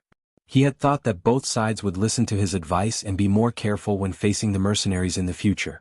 However, it seemed that they hadn't taken his advice seriously. Do not shake the soldiers' morale. Generals, why aren't you going to do as I say? Hubo was clearly furious. He glared at Mu Ren as if saying that he would kill him if he dared to shake the soldiers' morale. In the end, Mu Ren didn't dare to say anything and stepped back. Since the general had given his orders and was angry, the others naturally didn't dare to disobey. 6,000 cavalrymen and 5,000 infantrymen left the camp and charged towards the north and west. Sibi had already arrived outside Tulu City from Saihan Mountain and was warmly welcomed by Tiger's Mane. "Haha, Deputy Commander, you've worked hard." The travel-worn Sibi hurriedly took a few steps forward and arrived in front of Hu Mang. He respectfully saluted. "Commander, you're the one who's working hard. I'm just following your orders." Speaking of which, if they won the battle, most of the credit should go to the commander. Sibi's attitude was very good. Since he knew that he couldn't win, he might as well take a step back and keep a low profile. Whether it was Tiger's Mane or the 6th young master, they all knew what he was doing. As expected, Tiger's Mane chuckled when he heard Sibi's words. In truth, with his position, he didn't care about military merits. The 6th young master trusted him more than anything else. However, Sibi's actions were also to show his authority, so he naturally wouldn't refuse. In return, he enthusiastically pulled Sibi's hand and led him to the central tent. The other captains of the other teams followed closely behind him. Previously it was the battle at Guangwu Town. Now it was the battle at Saihan Mountain. They no longer felt jealous of this newly promoted deputy commander. After all, people would only compare themselves to people of similar strength. However, for someone who was already far ahead of them, it was better to put away such thoughts. The officers of the new army strode into the tent. The moment they entered, they saw a sand table that had been set up at the last minute. It recorded the comparison of the military strength of both sides and the way they were arranged. Tiger's Mane learned this from Yang Qindong. He wasn't the only one who had such a simple sand table in every regiment commander's tent. It was to help them understand the situation on the battlefield better. Everyone followed Tiger's Mane to the sand table. After looking at it, they started to think seriously. About 7 minutes later, he smiled and nodded. The commander's arrangement is already the best. Saying these words proved that he had no other opinions.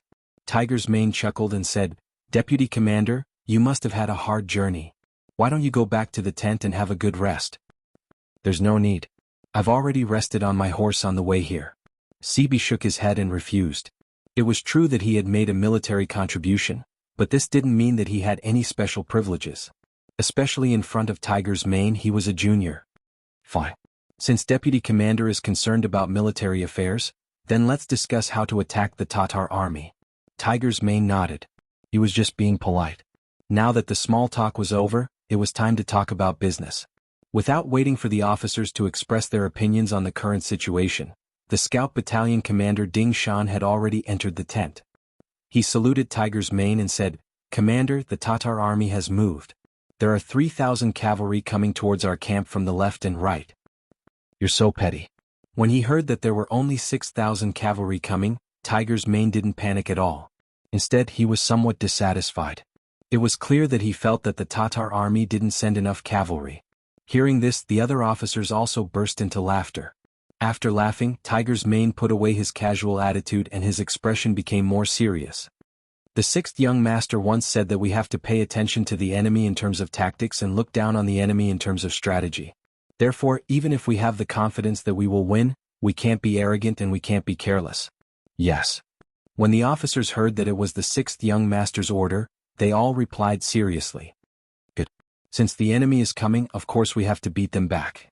Deputy Commander, do you have any thoughts?" Tiger's Mane asked out of respect. "No. We will listen to Commander's orders." Other than that, there was nothing else to say. Last night when they were marching, he had said all his thoughts and Tiger's Mane had also agreed. Now they just had to follow the plan.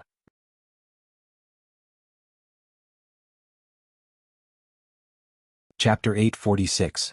"Very well, since that's the case, let's proceed according to the plan," Tiger's Mane nodded. Following this, he gave out a series of orders, and the officers who were called stood at attention. The other officers who were not called also earnestly studied. For them, as the mercenary army continued to expand, the number of soldiers they could lead would only increase. The military ranks on their shoulders would also increase, and the number of pentagonal beans would also increase. Learning more about the battle strategy of the Bright Tiger Army commander would naturally be beneficial for their future development. On the battlefield, Gaylor and Mazam each led 3,000 cavalrymen towards the mercenary camp. Although Hu Boer had rejected Mu Ren's suggestion to fight cautiously, the two generals knew that the mercenary army was not to be trifled with. This time he had to be extremely careful in order to make an enemy out of him. In actuality, from the fact that they had only sent 3,000 cavalrymen each, it was clear that they were testing the mercenary army. Otherwise, Hu Boer would have sent at least 10,000 cavalrymen. Because it was just a test, the two generals did not charge forward. Instead, they slowly approached, wanting to see how the mercenary army would react to their arrival. Under their watchful eyes, the mercenary camp quickly reacted. Groups of mighty and majestic cavalrymen appeared and walked out of the camp in an endless stream. It was too much for the eyes to take in, and it felt like there was no end to them. However, this feeling quickly disappeared because the cavalrymen had already blocked their vision, making it impossible for the two generals to see what was going on within the mercenary army. General Gaylor lightly sighed. The mercenary army's tricks made him feel a sense of helplessness. On the other hand, Mazam glared at the mercenary army with a look of hatred. It was because of the mercenary army's shameless sneak attack last night that not only had he lost his base at Mount Saihan, but his assets had also been stolen. Even his deputy General Bora had died.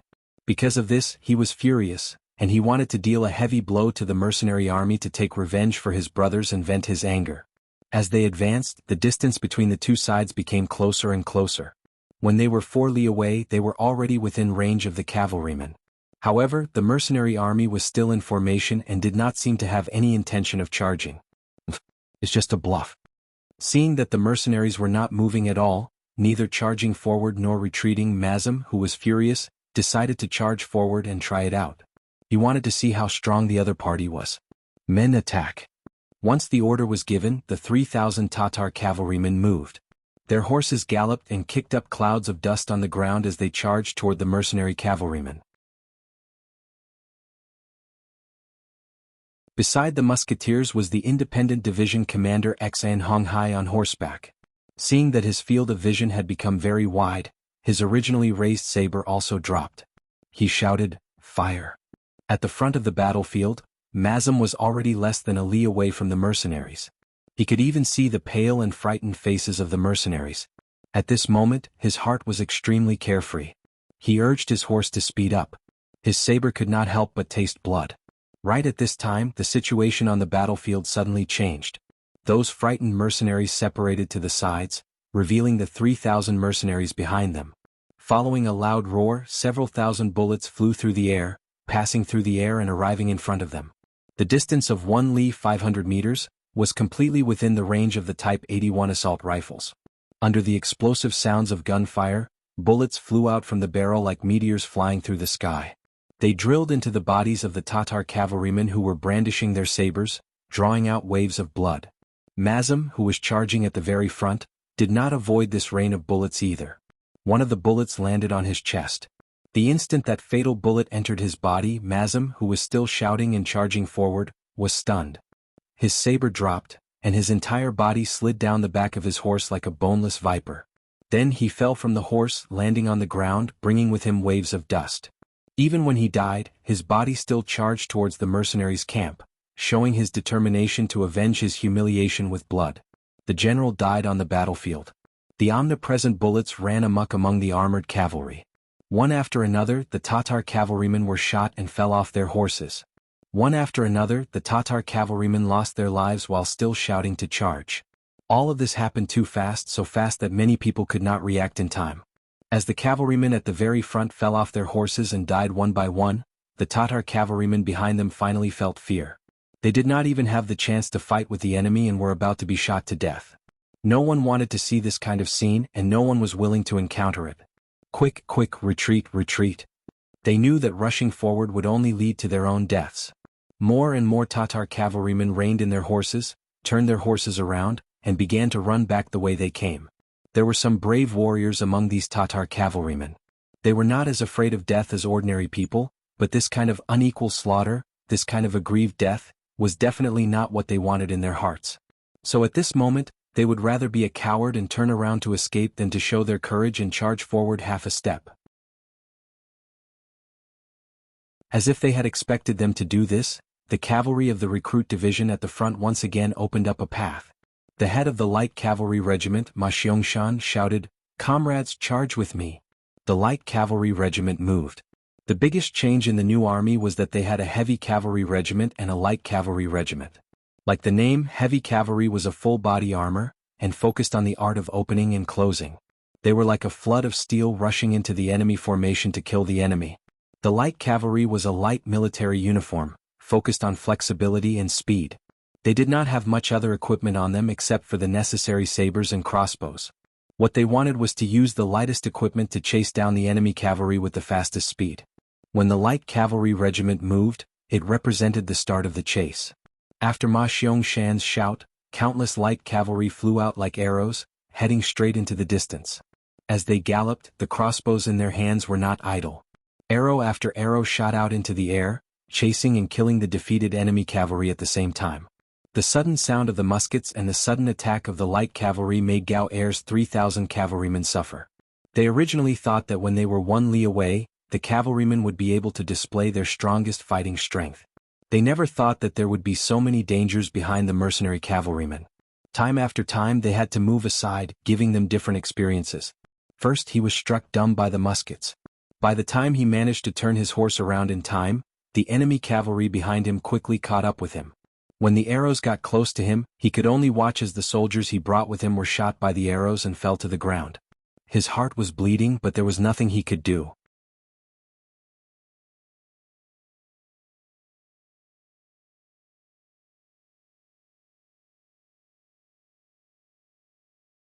Deng Chang's words made Shi Wanshan, who originally wanted to say something, shut his mouth immediately. If this really was the case, Talu City could not be lost. Otherwise their political lives would come to an end. At that time, no matter how great their ambitions were, they would be powerless to carry them out. Hold on a little longer. If we really can't do it, we'll transfer all the new soldiers from the Xian Manor. As long as we take the stance of defending to the death, no matter how fierce the Tatar army is, they will know the difficulties and retreat. Shi Wanshan thought that there was still a strong mercenary army outside the city, and his heart was a lot more comforted. Ning Wenfeng was just probing, and since there was no other way, he didn't consider it. As for transferring soldiers from the Xian Manor, after a moment of hesitation he said, perhaps this is the only way. Otherwise, the 2,000-some veterans and 5,000 new soldiers in the city won't be able to last for very long. Fine, then we'll transfer soldiers from the Xian Manor. First, we'll transfer 500 veterans and 10,000 new soldiers. Deng Chang finally made the decision. At this point, there were only 500 veterans and 10,000 new soldiers left in the Xian Manor. This would be their final strength. They had exerted great strength, suffered great losses, and gained nothing in the end. They still had to bitterly defend Talu City, to the extent that they had almost used up all the veterans. It had to be said that this time they had really made a loss. This result left Shi Wanshan and the other two speechless for a long time. They didn't even seem to have the mood to talk. In comparison, the atmosphere in the Tatar army camp was much better than it was in the afternoon. Chiga had already reported the casualties. During the attack during the day, more than 1,000 soldiers had died and more than 1,000 were injured. They only needed to rest for a night, and more than half of them could still participate the next day. In comparison, Baiming's defenders had suffered more than 4,000 casualties, which was twice the number of their own side. Everyone knew that during a siege, the attacking side would often be at a disadvantage. Generally speaking, to siege a city, one had to have at least 3 times the strength of the enemy. This time the results were the exact opposite. The losses of the defenders were more than double that of the attackers. Even if they didn't take down the city, it was still a great victory. Hu Boer's expression was much better, and he encouraged Chiga. He said that they would continue to attack the city tomorrow and try to take down Talu City, as well as find a place for the army to settle down. Chiga naturally nodded towards his words.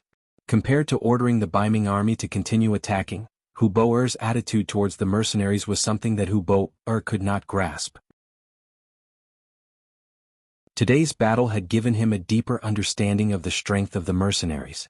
While he regretted not listening to Mu Ren's advice, he also decided to listen to his advice, which was to defend and not go out. They would wait until they took down Talu City and found a place to settle down before slowly making their next move. However, in order to prevent what happened during the day from happening again, Hu Boer called over another general, Hu Lin, and told him to prevent the mercenaries from sneaking into the camp before going to sleep. The truth proved that Hu Boer's worries were unnecessary. The mercenaries who had won during the day were sleeping peacefully in their own rooms. To them, the battle during the day was unavoidable, and it was a test between both sides. Even if it did not happen today, it would happen tomorrow. Once the test was over and they knew that they were not to be messed with, the Tatar army would be much more obedient. That way, the mercenaries would be able to sleep peacefully. Of course, there were still soldiers on duty at night. It was better to be safe than sorry. As the sun rose, a new day arrived and Tiger's Man held a meeting. The various divisions and regiment commanders all came out to request for battle. In response, Tiger's Man did not say anything, and he only laughed at the vice commander beside him. Shibi also smiled and said, "Today the army will rest and clean up the camp. If there is time, the various divisions and regiments can train on their own. They would not initiate an attack." This was the result of the discussion between Tiger's Man and Shibi last night. Now was not the time to fight one-on-one, and it was either you die or I die. Since there were 3 sides, if it was possible, it would be much better to just sit back and watch the Tigers fight. Sitting back and watching the Baiming army and the Tatar army wear each other down, what was wrong with that? Shibi's words represented the intentions of the new army, and the other regiments and regiment commanders all left angrily and did their own things. Tiger's Man also informed the 6th young master of his and Shibi's decision, and they just sat back and watched the situation unfold. In the Tatar army camp, the scouts spread out for 8 miles and only stopped when they saw that they were about to reach the mercenary camp. Then they attacked Tulu City with all their strength, as if they would not stop until they had taken down the city. In response, the Baiming army chose to defend the city with all their strength. Commander Shi Wanshan personally went up to the city tower and took the place of Commander Ning Wenfeng to defend the city, blocking the Tatar army's fierce attacks on the city again and again. In just one day, both sides had suffered considerable losses. Fortunately, on that night, 500 veterans and 10,000 new soldiers came to help, temporarily stabilizing the situation. Otherwise, it would have been extremely difficult to defend the city the next day. In the beginning city, Yang Qindong only glanced at the telegram sent by Tiger's man and put it aside. The new army had Tiger's man who had gradually calmed down, and was led by Shibi, so he did not have to worry about anything. His gaze was more focused on the construction of the beginning city, and he made some very constructive suggestions.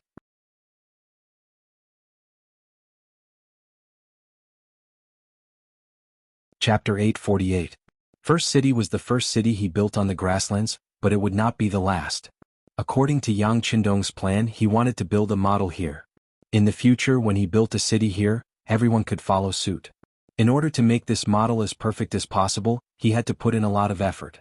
Apart from the construction of first city, Yang Qindong was also fearlessly asking about the Mongol tribe in the Gobi Desert. The Mongol tribes were the biggest threat to the northwest of the beginning city. They were different from Hubo Er's tribe. They were originally from this place and had great survivability in this land. If they were not suppressed, they would become a huge problem sooner or later. Not to mention, now that they had a famous general like Fan Yuhai, if he did not destroy them, he would not be at ease. If he wanted to destroy someone, he did not only have to kill and cripple them, but he also had to run.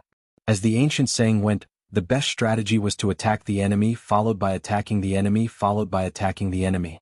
What Yang Qindong chose was the strategy of sending troops. This was also why he didn't order Khan Sud's life when he carried out the beheading policy in Wandu City, but only wanted him to injure his body. What he wanted was to create an opportunity for Fan Yuhai. Facing an injured Khan, he believed that a smart person would grasp the opportunity and know what to do. From the intelligence sent by the Security Bureau, it could be seen that Fan Yuhai did not disappoint. After the defeat in Wandu City, Fan Yuhai followed the Mongol army to the Gobi Desert Mongol tribe and settled down at the west of Inma River. The injured Sud Khagan, in order to stabilize the situation, temporarily handed over the military power to Fan Yuhai. This was to prevent the mercenaries from chasing after them. But as the days passed, the mercenaries didn't appear. While Sudra Khan heaved a sigh of relief, he became nervous at the same time. This was because he suddenly realized that the bodyguards around him had all been replaced. The people who used to follow him were also gone. Instead, they were replaced by unfamiliar faces. After asking, he found out that these people were Fan Yuhai's trusted aides. He was the one who gave the order to change the guard. Using the reason of ensuring Khan's absolute safety on the surface, Khan was completely protected and isolated, but in reality, it was nothing more than house arrest. Fan Yuhai was an ambitious man. Yang Qindong had known this for a long time, so he gave him an opportunity. Sure enough, Fan Yuhai grabbed it and put Suda under house arrest, using him as a hostage to command his vassals. However, this was just the beginning of the house arrest.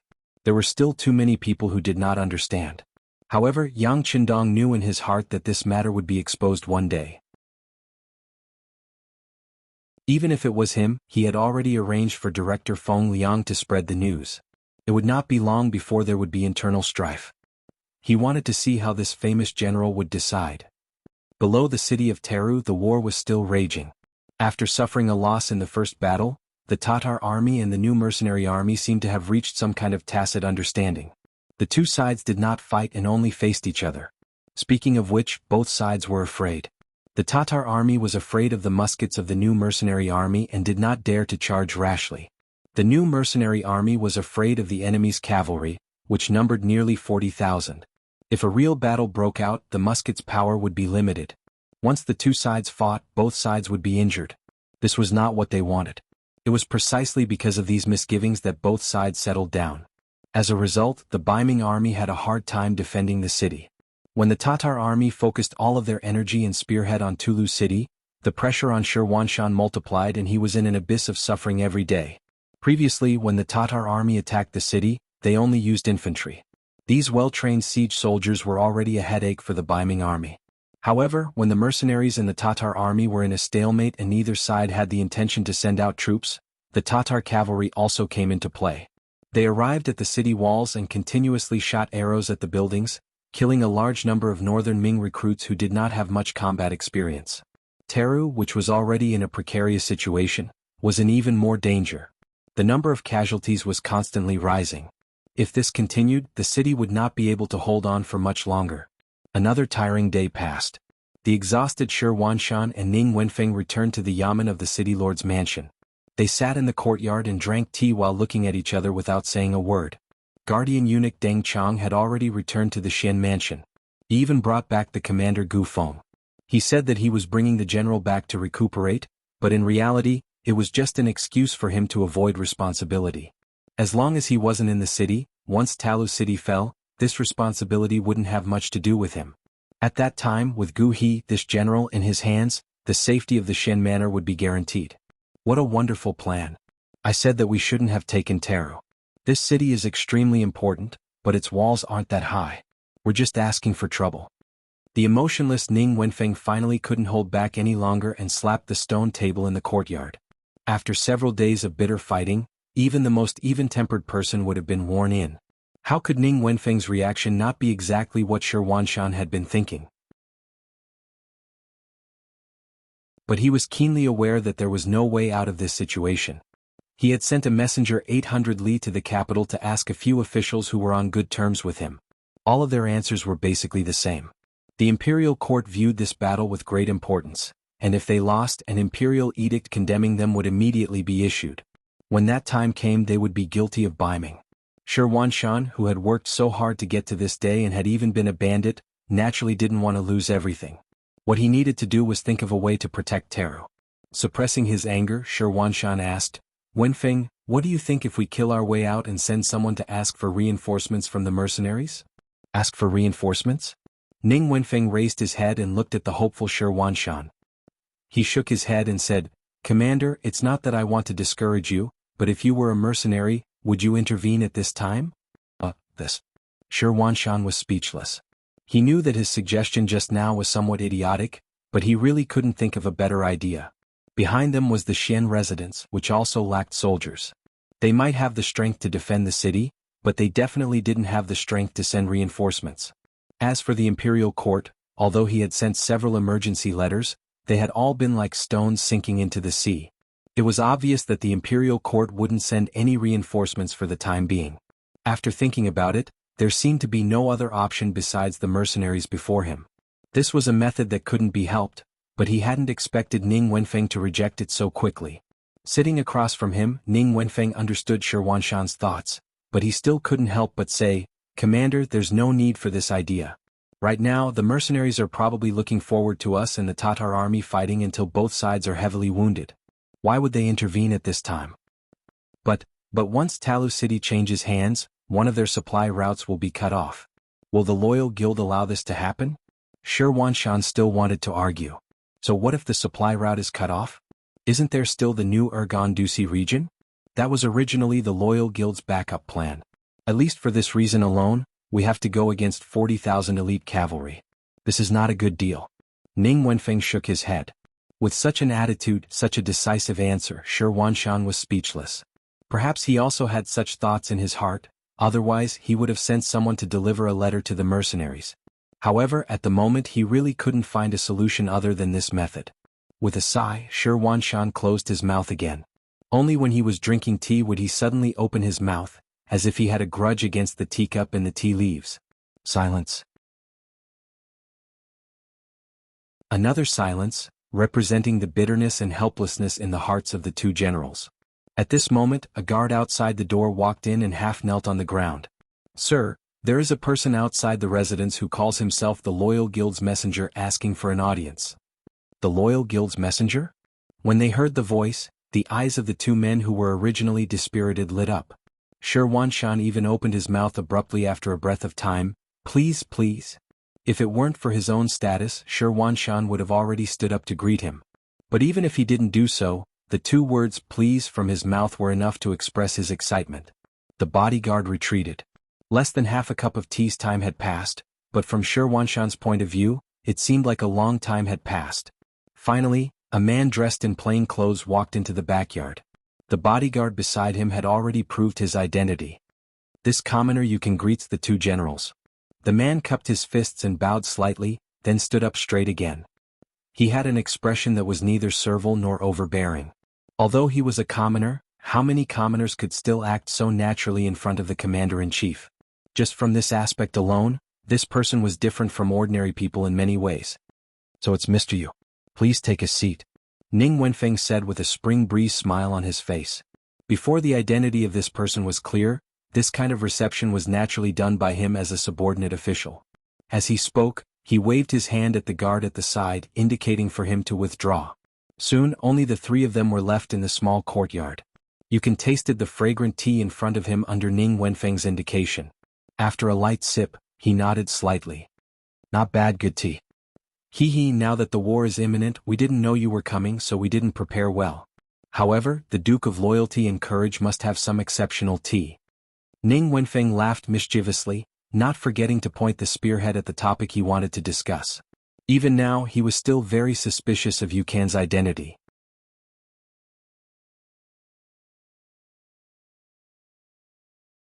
Chapter 849.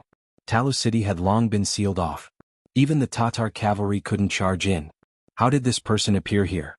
It would be understandable if he was already in the city, but how did he get the latest instructions from the Duke of Loyalty? Could it be that Hai Dongqing had sent the message? But he didn't see any birds enter the city. How could he send the message? Both Ning Wenfeng and Shi Wanshan didn't know that there was a telegram in the world. Two people didn't need to meet at all. They could communicate with each other without being affected by distance. Naturally, Yukin had no obligation to tell them all this. He could even think of their doubts, but his duty wasn't to explain these things. He was just passing on a message. Yukin, the leader of the security bureau stationed in Talu City, was usually responsible for collecting information in the city and forwarding it to Director Feng Liang in First City on time. They thought that he would always be a dark worker, but today's telegram forced him to reveal his identity. The sixth young master had personally called and asked him to pass on a message to the city lord's office. They didn't dare disobey the sixth young master's orders. Thus, Yukin came and he even appeared here openly. He knew that perhaps this was the only way to dispel the two generals' worries and complete the matter. Ning Wenfeng's words were clearly probing, but Yukin still replied with a chuckle. "What good tea does the Duke of Loyalty have? I didn't have the chance to drink it. But if you suspect my identity because of this, you can arrest me as a liar." Such a straightforward answer immediately caused Ning Wenfeng to reveal a trace of awkwardness on his face. He didn't know how to respond. After all, there was no benefit in pretending to be someone from the Duke of Loyalty at this time. Shi Wanshan, who had been impatient for a long time, saw that the conversation was about to reach an impasse. He finally said, "Mr. Yu said that you came on the orders of the Duke of Loyalty. Do you have anything to say to me?" "Commander, I came on the orders of the Duke of Loyalty. I do have something to tell you. According to the Duke of Loyalty, if Talu City can't be defended, there's no need to defend it anymore. We can just retreat to Xuanfu City. At that time we can accumulate strength to defend it." Yukin was only halfway through his sentence when Ning Wenfeng interrupted him. "How can Talu City not be able to defend itself? Furthermore, we are paid by the Imperial Court. Now that the Imperial Court has not issued a decree, how can we leave our posts without permission? Mr. Yu, do you know that your words just now are already a crime?" One couldn't blame Ning Wenfeng for being angry. Yang Qindong might not care too much about the loss of Talu City, but as the general of the city's defense, he had a huge responsibility. If he did not handle it well, his reputation would be ruined. It was even possible that he would be imprisoned and beheaded. How could he not be anxious when it involved his own life? After Ning Wenfeng said this, Yukin closed his mouth. He first shook his head, then tasted the tea. He was not frightened by the other party's words. Yukan's calmness landed in the eyes of Shi Wanshan, who was standing beside him. His eyes could not help but light up. This person was so calm. Either he had something to rely on, or he had already disregarded life and death. Regardless, he believed that no one would come here to throw their lives away. He immediately suppressed Ning Wenfeng, who was about to explode, and smiled at Yukin. "Mr. Yu, you must have something else to say. This commander is willing to listen with respectful attention." Since Shi Wanshan had spoken in this manner, Ning Wenfeng could only forcefully suppress the anger in his heart. After which, he viciously stared at Yukan. He wanted to see what this person was going to say next. If he continued to spout nonsense, he would not care if the other party was truly a loyal person. He would take him down first. You can slowly put down his teacup. He looked at Shi Huanshan and said word by word, "The Duke of Loyalty said that Talu City can be abandoned, but Xuanfu City cannot be abandoned. As long as the commander defends Xuanfu and does not let the Tatar army take a single step forward, Talu City will return to the general's hands in 1 or 2 months at most." Shi Huanshan was stunned. He already knew there was more to it, but he didn't expect it to be like this. As his thoughts spun, he seemed to have thought of something. Is the Duke of Loyalty going to take action against the Tatar cavalry? What? Didn't the Duke of Loyalty send out troops a long time ago? Yukon replied with a smile. Yes, he did send out troops, but he didn't just put on a show. Ning Wenfeng finally had a chance to interject. He didn't know why, but the calmer Yukon was, the more he found him to be an eyesore. He came to his territory and his little life was in his hands, yet he could still be as steady as Mount Tai. It was truly infuriating. Yukon seemed to be used to Ning Wenfeng's provocation. He didn't answer his question, but continued to speak with a calm expression. I came here on behalf of the Duke of Loyalty to deliver a message. As for whether you believe it or not, that's my problem. Of course, you can also capture me or even torture me. I can't guarantee whether or not I can keep the secret in my heart. But in this way, it will delay the 2 generals' time to make a choice. You 2 can choose for yourselves. After laying everything out in the open, Yukon didn't say anything. He lowered his head and continued to drink his tea, like a thirsty person looking at sweet dew. His actions showed that he had completely disregarded life and death. Often, people like this didn't bow their heads easily. Even if they were captured and tortured, there wouldn't be a result in a short time. And it just so happened that Shi Huanshan didn't have much time left. If he made a single mistake, he wouldn't have the chance to turn things around. Mr. Yu, do you have any keepsake to prove your identity? Shi Huanshan still didn't give up. No. Yukon answered very straightforwardly. Then he added, Tulu City has already been sealed. Where would I get a keepsake? Without a keepsake, where did you get the news? Ning Wenfeng interrupted again, feeling that he had caught the other party's loophole. You don't have to worry about this. In short, I'm telling the truth. Whether you believe me or not, you 2 generals can consider it yourselves. You can definitely wouldn't tell them about the telegram. This was still a secret to the other forces. Of course, the longer it was hidden, the more advantageous it would be. The stubborn Yukon immediately made Ning Wenfeng give birth to a kind of feeling of not knowing where to cut. At that moment, he shifted his gaze to Shi Huanshan. It was obvious that he wanted the commander to make the decision. Shi Huanshan frowned. Yukon's appearance was too unexpected. He couldn't make a decision in a short time. He still needed more time to consider. He slowly raised his head. Mr. Yu, thank you for your information.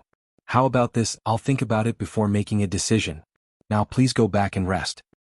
All right, there's no need to inform this commoner of your decision. It won't take long for the whole world to know of your decision. Yukon knew that his mission was completed. There was no point in staying any longer. He stood up, nodded to the 2 generals and turned to leave. Outside the door, when the bodyguard escorted Yukon out, he saw the signal in Shi Huanshan's eyes. He lightly nodded his head to show that he understood. Once Yukon left, Ning Wenfeng didn't care about anything else and said anxiously, Commander, you don't really believe that he was sent by the Duke of Loyalty and Courage, do you? He doesn't have anything on him to prove himself. If we can't get out, how can we prove it? Shi Huanshan asked back and said, At this moment, do we have any other choice? But why did the Duke of Loyalty and Courage do this? Ning Wenfeng was speechless, so he changed his way of asking. Didn't you say it before? The Duke of Loyalty and Courage wants this supply route. This is the reason. Shi Huanshan suddenly stood up as if he was convincing himself, or perhaps he had already made a decision in his heart. Yukon left the city lord's mansion and returned to his own courtyard. He quickly turned off the lights and went to sleep. The bodyguard sent to follow him didn't find anything out of the ordinary, so he could only send someone else to keep watch while he hurried back to report the situation. Shi Huanshan had long been prepared for this. Since Yukon dared to show himself, he would naturally clean up all the loose ends. He knew that it was impossible to find an answer from Yukon. However, Shi Huanshan didn't want to let him go. Once he left Tulu City, he would take this person with him. If he wasn't sent by the Duke of Loyalty and Courage, then he would take his life before he died. It was also from this night that the Baiming army made preparations to retreat. Carriages carrying supplies to and from the Xian Manor came and went without end. 3 days later, Shi Huanshan, who had been guarding the city with great difficulty, finally made preparations to leave the city when night fell. In order to prevent the Tatar army from discovering them, he left behind 2 Baihu offices and had them walk around with torches in hand, creating the illusion that the army was still there. In the end, Shi Wanshan decided to believe Yukan's words and withdraw from Tulu City. When he and Song Wenfeng left the city lord's mansion, Yukan was already waiting in front of the main entrance with a bundle on his back. He clearly knew that the other party wouldn't let him stay here, so he might as well take the initiative and leave with them. Since Yukan was so tactful, Shi Wanshan, who had no intention of turning hostile, walked over with a smile. "What is the meaning of this, Sir Yu? Do you want to leave with us? There are no more Baiming army or civilians in the city. Yukan has no value in staying here, so I'll have to trouble the commander." Yukan stood there with a smile on his face, looking as if he had nowhere else to go. "Ah, good. Men, prepare a group of good horses for Sir Yu to leave with us." Shi Wanshan laughed heartily. Regardless of whether or not this Yukan was a loyal and courageous man, his courage and insight were enough to make him admire him greatly. In the dark night, torches stretched out in all directions. The Baiming army retreated from Tulu City, leaving behind an empty and resourceless ancient city.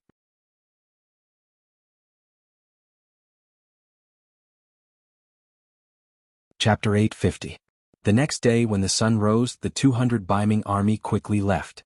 After breakfast, the Tatar army continued to attack the city. Only then did they discover that there was no resistance and they were able to easily enter the city.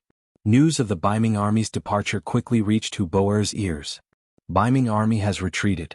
Ah, good news. Let's enter the city." Hu Boer was overjoyed.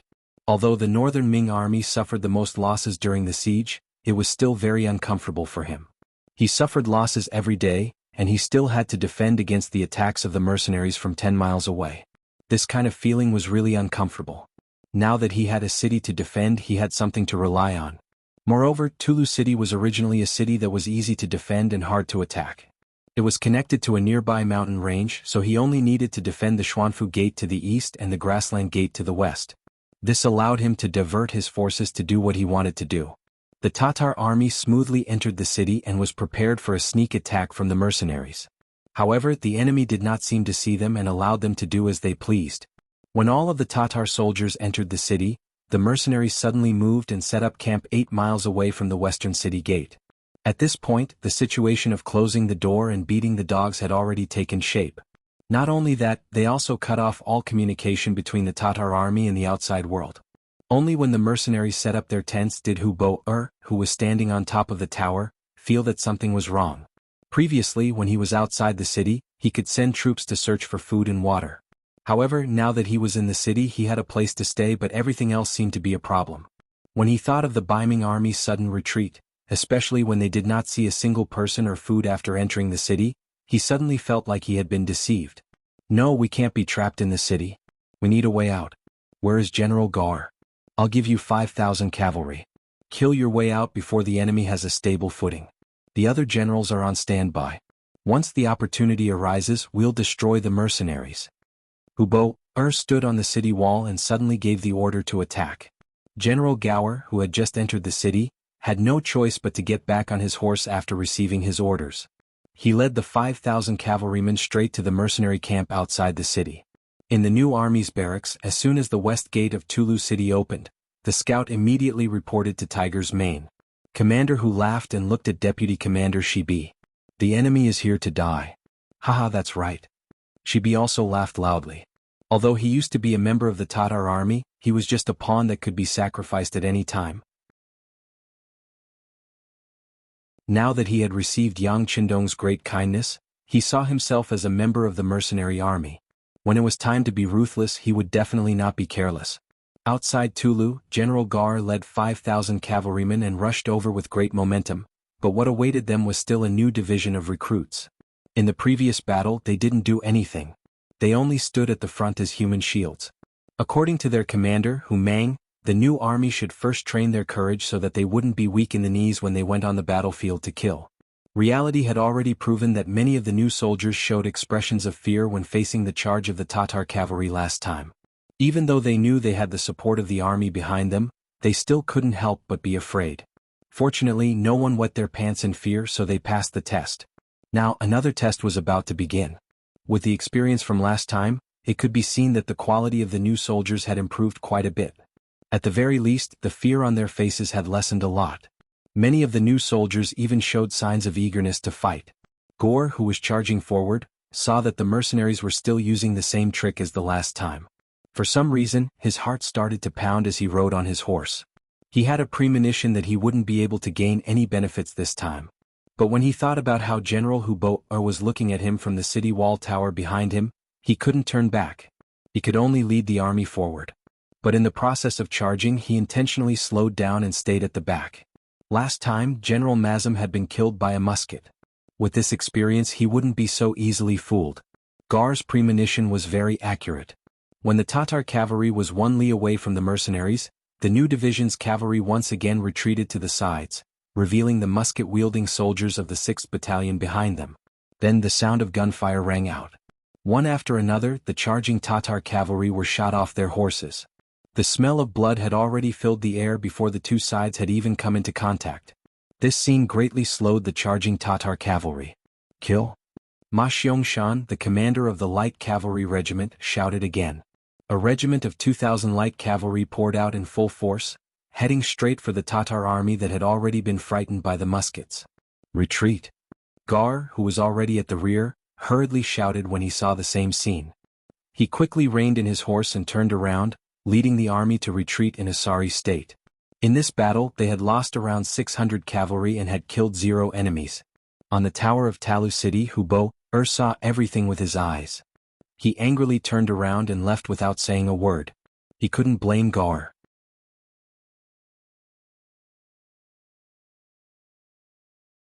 He only woke up once and said to her with a smile that he had already found her a satisfactory husband. That was the famous General Fan Yuhai.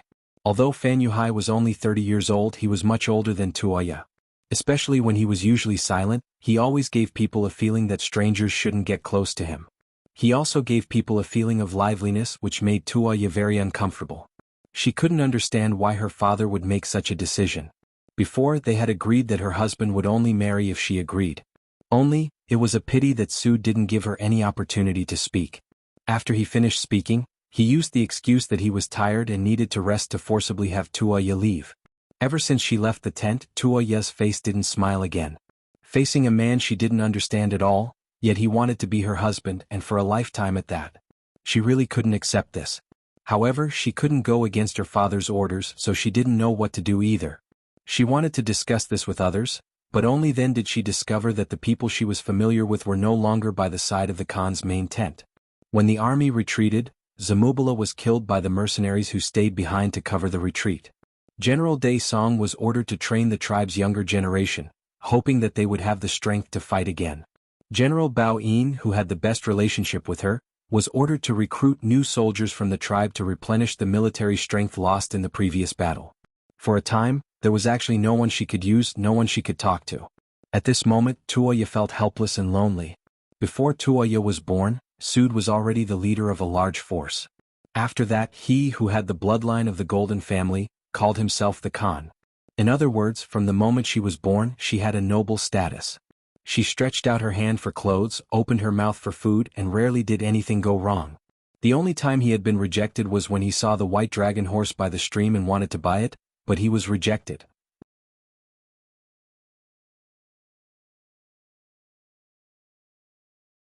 Chapter 851. When she thought of that rejection, for some reason, a smile appeared on Tuoya's face. Although she had been rejected in a very straightforward manner, she wasn't angry. On the contrary, she had seen the scene of the god of war slaughtering in all directions. Which young man didn't have feelings? Which young woman didn't yearn for love? It was from that time that a shadow appeared in the depths of her heart. However, she was smart enough not to mention it to anyone. In particular, her father's following actions had reduced the possibility of this existence to the lowest. This time, her father had been injured by a flintlock. Tuoya knew even more clearly that the distance between her and that man would only grow further and further. After all, no woman of the grasslands would choose to marry an enemy. She turned her mind back and thought about the problem in front of her. Tuoya became troubled again. She didn't like Fan Yuhai and always felt that she couldn't see through this man. She didn't want to live in this kind of unhappiness for the rest of her life, so she secretly made a decision. She would find an opportunity to enter the king's tent. She wanted to see her father and explain things clearly. Although she wasn't good at fighting, women seemed to be born good at acting. After Tuoya secretly made a decision, her performance was no different from normal. Even when some of the maids began to prepare clothes for her before marriage, she still greeted them with a smile. There wasn't the slightest hint of disobedience. Involuntarily, the expressions of the guards responsible for watching her became relaxed. Once Tuoya really married General Fan, she would become their mistress. Of course, it was best not to offend such a woman if possible. This day, as usual, Tuoya walked out of the yurt after eating dinner and went to the nearby grasslands to enjoy the night scenery. This had become a habit for the past few days. This was also her preparation for the following actions. In the past few days, it had been like this time and time again. The guards who were watching her were used to it. As long as she didn't disappear from their sight, they would let her do whatever she wanted. This was originally an order from General Fan. The fruits that were just delivered are not bad. How about this? Take out some for my father to try. Under the moon, the princess dressed in bright red robes waved her hand as she spoke. Beside her, a woman dressed in a maid's robe immediately acknowledged the order. Carrying a plate of fruits, she retreated, then lowered her head and walked towards the Khan's tent 100 meters away. She was only an attendant, so no one would pay attention to her. Even when she walked past the guards that were keeping watch, sure enough, no one took a second glance at her, and this caused Tuoya, who was extremely nervous in her heart, to be unable to help but heave a sigh of relief. Yes, the maid was Tuoya. The real maid was disguised as Tuoya and was sitting on a chair looking at the night sky. Taking advantage of the fact that no one was paying attention to her, Tuoya arrived in front of the main tent. The two guards guarding outside blocked her path. Who is it? Generals, this maid has brought a plate of fruits to the Khan under the orders of the princess. Please make an exception and don't make things difficult for the servants. Tuoya lowered her head as much as possible, not allowing the other party to see her face clearly. She then spoke in a slightly submissive tone. In the past few days, Tuoya had learned a lot from the maids in her own tent. She had also learned some of the daily actions. The two maids guarding the door didn't suspect anything. They merely took a look at the plate of fruits and didn't discover anything unusual. After that, they waved their hands. The Khan is resting. Quickly enter and quickly leave. Many thanks to the two generals. Tuoya lowered her voice and a trace of joy flashed across her face. Then she stepped into the tent. Compared to the night sky outside, the yurt was much warmer inside, and there was also the smell of medicine. The moment Tuoya entered, she frowned. She hated the smell of medicine, but when she thought of her mission, she endured it and strode to the sleeping Suda's side. Then, she saw the scene of her father sleeping peacefully. Father, father, wake up. I am your daughter, Tuoya. I am here to see you. She softly called out. Knowing that there wasn't much time left, Tuoya stretched out her jade-like hand and gently shook the sleeping Suda. However, before her small hand could touch the body, Suda, who was lying on the bed, suddenly opened his eyes. When he looked carefully with the help of the candlelight, it was indeed his daughter, Tuoya. Suda instinctively looked outside. When he saw that there was no third person, he heaved a sigh of relief. Then he stretched out his hands and tightly grabbed Tuoya's outstretched hand. Daughter, why are you here? Did they let you in? No, I thought of a way to sneak in, Tuoya explained. Seeing that his daughter, who had always been noble, was actually wearing a maid's uniform, Suda immediately understood. Then his gaze tightened and he said, Good daughter, you are very smart. Father is very pleased. But time is limited, so I'll tell you what I'm going to say next. Right now, I'm under house arrest and my injuries are acting up again and again. It's not that they can't treat me, but they don't want to treat me at all. Don't blame Dali Zhonggong for this. On the battlefield, swords have no eyes and this is not a personal grudge. Father knows what you're thinking and if you really like him, then go find him. Suda was obviously out of breath when he said these words. It was obvious that his physical condition was not very good. After taking 2 deep breaths, he said, On the other hand, Fan Yufan wants to marry you. He just wants to seize the power of our Mongol tribe. Now I will tell everyone everything. You have to find a chance to leave here and then find Narasong and Baoyin. They have been Fu Khan's old subordinates for many years. They are trustworthy. When the time comes, they will lead the army to save Fu Khan. In a hurry, Suda said a lot of things in one breath, and then he couldn't stop coughing, perhaps because his body couldn't take it. After he finished speaking, he lay back on the bed and waved his hand. You should leave quickly. If you stay for a long time, it will inevitably arouse suspicion. Go. She just wanted to discuss her marriage with Fu Kan and give her opinion. She didn't expect to learn such a truth. Toya couldn't believe it. But after a moment of confusion, she calmed down. She also knew that this was not the time to talk. She looked at Suda, who was lying on the bed, and said, "Father Khan, take care of yourself." Then she turned around and left the tent. Outside the tent, the two guards waited for a while.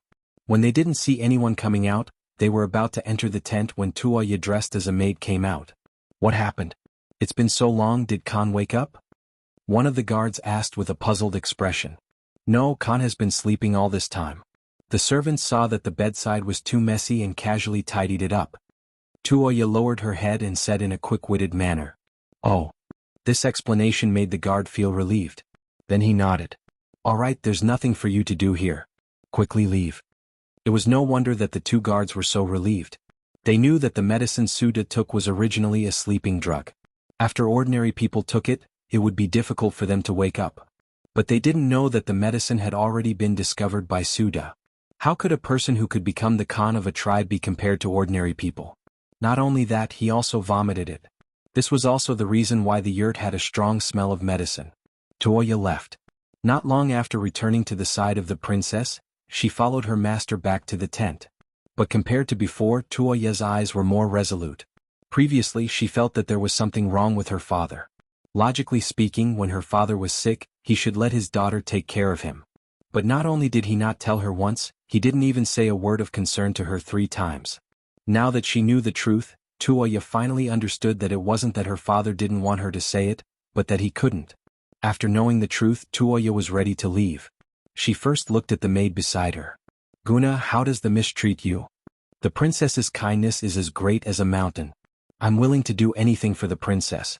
The maid who acted as Tuoya's maid felt touched. She immediately blurted out what was in her heart. In fact, Tuoya had given her a new life. When her parents died, it was the princess who arranged for them to be buried. Because of this, her life was already Tuoya's. "All right, then today is the day you repay me." Tuoya's heart was filled with a trace of reluctance. She knew that if she did this, Guna might not be able to survive. But for the sake of the Mongolian tribe in the Gobi Desert, she had to sacrifice her. The night was getting darker. The big tent was already dark. Even the guards who were watching the princess were closing their eyes to rest. For the past few days, nothing had happened. Under the influence of inertia, their vigilance began to become careless. However, just when everything was quiet, there was a sudden movement in the princess's tent. First, a black shadow rushed out of the tent and went straight into the distance. This sudden change immediately attracted a few guards to follow him out. They did not understand what was going on. What they needed to do was to stop the princess who rushed out of the tent. The guards moved very quickly. In less than half a cup of tea's time, they had stopped the woman who was running away with all her might. Then, one of them stood in front of the woman politely and cupped his fist. "Princess, it's late. You should go back and rest." After he finished speaking, the guard raised his head. When he raised his head, his eyes were filled with shock. You are not the princess. You are her maid." "Ah." At this moment, Guna revealed a victorious smile. Accompanied by her laughter, there was a sudden panic in the horse shed not far away. Then, a black-clothed figure madly galloped out, charging out of the unguarded tent and into the endless night. A moment later, a few more war horses followed the black shadow into the night. What happened here was immediately reported to Fan Yuhai, who was sleeping in the tent. The person who came to report was Zhang Meng. He was the person in charge of Sud Khan's safety. He was in charge of everything in the Khan's camp. However, he never expected that the seemingly obedient Princess Tuoya would suddenly become a different person, leaving the camp on her own accord.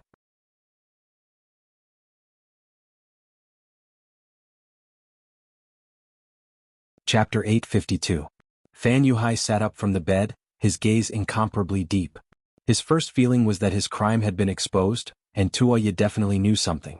Although he still couldn't figure out what went wrong, Tuoya leaving for no reason already explained a lot of things. Immediately send someone to inform General Lu Duo, who is training nearby, to come back. Spread the news that Tuoya went against the Khan's betrothal and ran away. Anyone in the tribe who stops her or reports her whereabouts will be heavily rewarded. Yes. Zhang Ming replied and quickly left to pass down the order. Fan Yuhai, who was left behind, could not help but let out a long sigh. Seeing that he was about to succeed as long as he married Tuoya, he could be considered the Khan's successor. He never thought that something like this would happen, and all his efforts would be for naught. Tuoya escaped. Using the maid Guna to attract the attention of others, she successfully escaped. The moment she mounted her horse, she quickly rushed towards the training grounds of Na Ri Song. She had lived here since she was young, so she was familiar with all the terrains. This was where her advantage lay. In the dark night, with one rider in front and several riders behind, the distance between the two sides was maintained at 500 to 600 meters. They were like shooting stars in the night sky, disappearing in a flash. The sky was finally about to brighten. Just as the sun slowly rose and the sky gradually brightened, Tuoya, who was at the front, finally saw a continuous stretch of barracks. Immediately, her eyes were filled with joy. Before she arrived, her shout rang out. "I am Princess Tuoya, I want to see General Na Ri Song." The Mongol cavalry guarding the barracks had already noticed a black figure in the distance. Out of instinct, they shot out their bows and arrows, preparing to kill the person who came. However, when they heard the shout, they could not help but put down their bows. Those with good eyesight looked carefully and recognized Tuoya's figure. Although she was dressed in black and was not as eye-catching as when she was dressed as a princess, the #1 chest under the heavens was majestic. Those who had seen it would not forget it. Immediately that person said, "It really is Princess Tuoya. Come, open the tent and quickly inform the general." Tuoya successfully rushed into the tent. The guards behind her also followed. Perhaps the Mongol cavalry thought that they were the princess's guards. In front of the big tent, Tuoya reined in her warhorse. Only then did the exhaustion on her body become apparent. However, when she thought of her father's instructions, she took a deep breath and jumped off her warhorse. But at this moment, the 6 guards behind him also caught up. They jumped off their horses at the same time and blocked Tuoya, who was about to move forward. One of them said with a cold face, "Princess, please get on the horse and go back with us. The Khan and General Fan are waiting for you." "What if I say no?" This was no longer her father's tent, so when Tuoya spoke, her confidence was a bit stronger. "Then don't blame us for being impolite." The guards' eyes lit up. They were the ones who had lost him. If they couldn't bring him back, he would definitely die. At this moment they had no choice. After saying that, 2 of the 6 guards reached out and pressed down on Tuoya's shoulder. At this moment, when they made their move, they didn't care that the person in front of them was the princess of the Mongol Empire. They also didn't care that this woman might become their mistress in the future. Although Tuoya grew up in the grasslands and learned riding and martial arts, it was only on the surface. If she really had to face the guards with extraordinary skills, she naturally wouldn't be able to win. Seeing the 2 hands grabbing at her, Tuoya's eyes flashed with anger and anxiety. "What are you doing?" Right at that moment, a loud roar rang out. Following which, a burly man from the grasslands walked out of the tent. Along with him were dozens of elite guards and more Mongolian warriors from the camp who were closing in on them. The person who came was Na Ri Song, one of Sud Khan's trusted aides. When he heard the report that the princess had come, he was wondering why she was here. He walked out with curiosity and didn't expect to see someone wanting to make a move on Tuoya. How could this be? This was clearly going against his superiors. Na Ri Song spoke up to stop him. The moment Na Ri Song appeared, the guards who were about to make a move knew that they had missed the opportunity. They immediately turned around and bowed. "General, please calm down." The princess was playful and ran out. "We will bring her back now and not cause trouble for you." "You guys are the ones who are playful." Tuoya saw that someone was twisting the truth in front of her. How could she let it go? After retorting, she looked at Na Ri Song and said, "General, I have something to discuss with you. Please report to your men. At the same time, I would like to ask you to lock up these 6 people first. I will give you an explanation later." "General, you can't believe the princess' words so easily. General Fan is still waiting for us to return." The 6 guards knew that they were about to ruin things and hurriedly spoke out. "If I don't believe the princess, should I believe you guys? Also, don't use Fan Yuhai to pressure others. Others might be afraid of him, but I'm not. Men, take the 6 of them away. If they resist, kill them." Na Ri Song, who had killed decisively on the battlefield, had a cold expression on his face. His eyes were filled with killing intent. With just a few words, the 6 guards had surrendered. If they lived, at least there was hope. If they resisted, only death would await them. Tuoya finally followed Na Ri Song into the large tent. She then told him everything she had seen her father last night and what Suda had told her. When Na Song heard the news, he was shocked. There's actually such a thing? The Khan is under house arrest? That's right. When Tuoya said this, she couldn't stop the tears from flowing out of her eyes. She hadn't cried before because she didn't dare to. But now she was safe. The pain in her heart could no longer be suppressed. Tears finally flowed out. Princess, don't be sad. The Khan's life isn't in danger yet. There's still a way.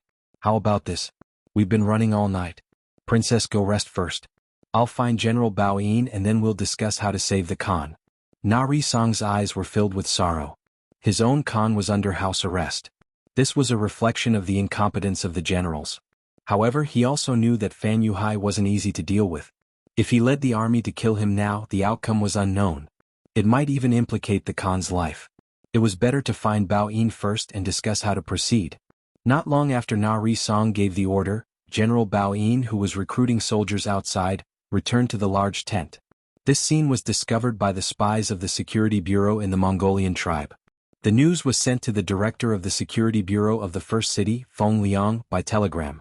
Yang Mansion, First City. Yang Chendong listened to Feng Liang's report. At the same time, he patted Feng Liang's shoulder. Not bad. The Security Bureau did a good job this time. Thank you for the praise, sixth young master. Feng Liang's face flashed with joy, but it quickly disappeared. He was all ears. Continue to watch their every move. Report to me immediately if there's any situation.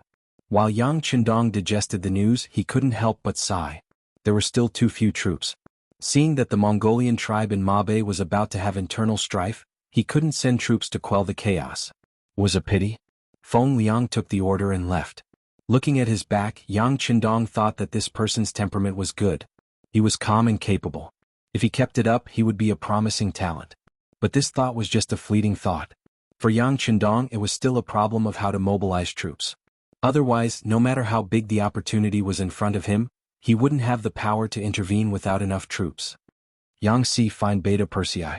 After nodding to Yang Si beside him, Yang Chendong sat back on the chair. Wu Sheng's 3rd Division had been sent to the north. There had been no news for a long time, and he didn't know how it was progressing.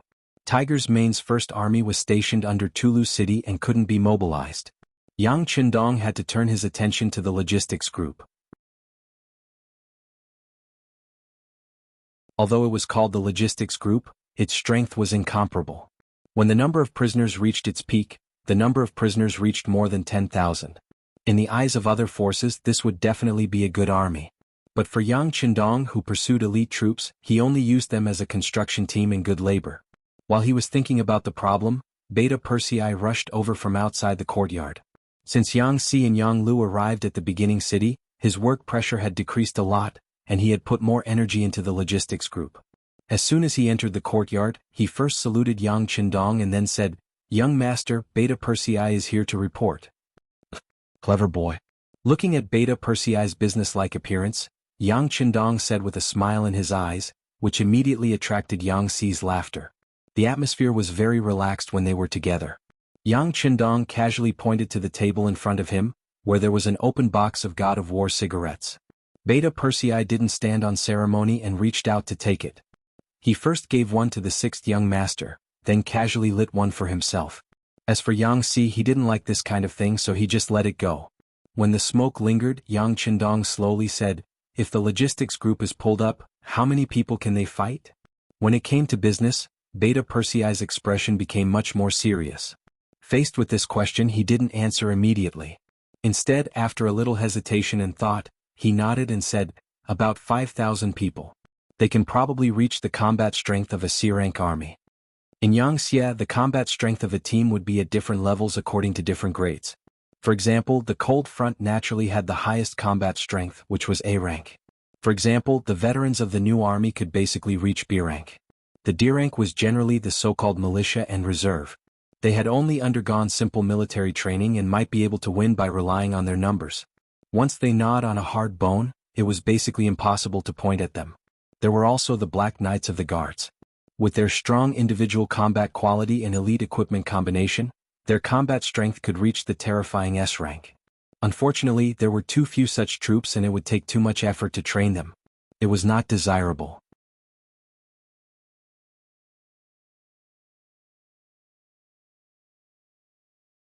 Chapter 853. Beta Persei said that the logistics team could reach C rank. That was already good enough. With a little training they would have no problem dealing with normal enemies. Yang Qindong was quite satisfied with this answer. At least he nodded. Alright, I'll work hard for a while. Train these 5,000 people well and strive to take a step forward. Young master has great use for them.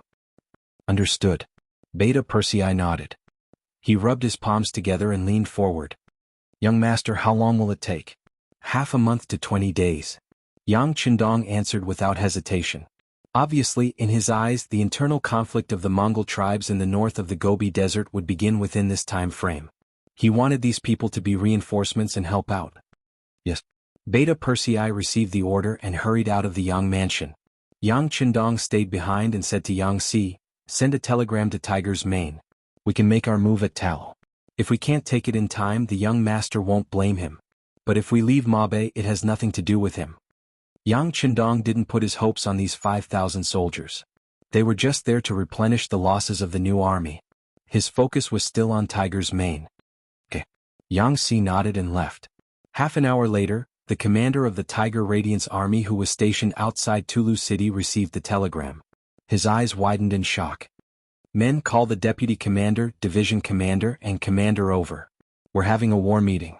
In Talu, who didn't know that the war was about to begin, was having a meeting with a few generals. The army had taken Talu as they wished. They finally had a place to rest. But as the general, didn't relax at all. After attacking Shen Manor for a long time without success, they had lost soldiers and generals, and their rations were dwindling. All of these were problems that had to be resolved immediately, and they were also heavy burdens that pressed down on his heart. No, we have to think of a way to get out of the city. At the very least, we have to open a passage that belongs to us. Otherwise, as time passes, we will fall into chaos before anyone else attacks us. If we send out mercenaries, which of the generals will be willing to take the lead? Suddenly Bo-er's voice rang out. Inside the hall, Gao Er, Hu Lin and Mu Ren all lowered their heads in unison. It wasn't that they weren't brave, nor that they were afraid of death. It was just that they didn't have much confidence in winning against the mercenaries' guns. Rashly charging in would only result in death. The three generals lowered their heads in silence, which infuriated Hubo. What? Could it be that you want this general to personally charge into the enemy lines? No. The three generals hurriedly denied. Then each of them prepared to say something. However, before they could think of what to say, a loud bang was suddenly heard. Then the ground started to shake. It felt like the end of the world had arrived. What's going on? Could it be that an earth dragon has been born? Hubo asked, trying his best to stabilize himself. The faces of the other three generals were also deathly pale. If that was the case, it would be too dangerous for them to stay in the city. Who knew when the stone above their heads would fall? If that happened, they would be routed before the battle even started. Report. Just as the generals were still making wild guesses, a messenger ran in from outside the door. General, something bad has happened. The mercenaries have begun to attack the city. Just now, 2 of their cannons landed on the city gate and opened up a gap. Fortunately, our brothers reacted quickly and shot arrows at them. Only then were they pushed back. Cannons? Hearing these words, Hubo quickly thought of something and said, "Let's go. General, follow me outside to take a look." Outside the city of Tulu, the first wave of sieging troops retreated with brute force. There was nothing they could do about it. The archery skills of the Tatar army were extremely accurate. Although the city gates were opened, they were still able to force the army back. We still don't have enough cannons. If we could fire all at once, what would the Tatar army be? Independent Division Commander Xian Honghai sighed. Yes, if everyone uses cannons, what would we be? What would cavalry be? Heavy Cavalry Regiment Commander Zhue Feng replied. From his point of view, guns and cannons were only a means of support. In the end, they still had to rely on the cavalry to win. Otherwise, why would they spend so much money on a cavalry unit? That's enough. My vice commander expected this to be a bad start. Blowing open the city gates is just telling them that we're about to attack. Tiger's Mane stood up and looked coldly at the officers below. He then said, "Everyone go back and rest. Tomorrow we'll set up the formation. Since everyone is talking about the importance of cavalry, we'll give you a chance to show off tomorrow. But remember, if anyone drops the ball, don't blame me for coming back to teach him a lesson." "Don't worry, Commander. Let's see how we perform tomorrow." The officers finally heard the news of the battle and they all said excitedly. Then they went to prepare. When only the commander and vice commander were left in the tent, Shibi asked, "Commander, are we really running out of cannons?" "Not much. At most there are only 10 cannons left. In the future, don't use them unless it's absolutely necessary." Tiger's mane nodded and answered seriously. "Are there no more cannons in the beginning city?" Shibi couldn't help but ask curiously. "No more. The cannons are all transported from Chichen City and the cost is too high. Because of the danger, we won't transport too many cannons at once." With the conditions of the beginning city, it's impossible to make cannons. The sixth young master told us all this when we came. Tiger's mane explained patiently. However, he had a feeling that the logistics team of the beginning city should still have cannons in stock.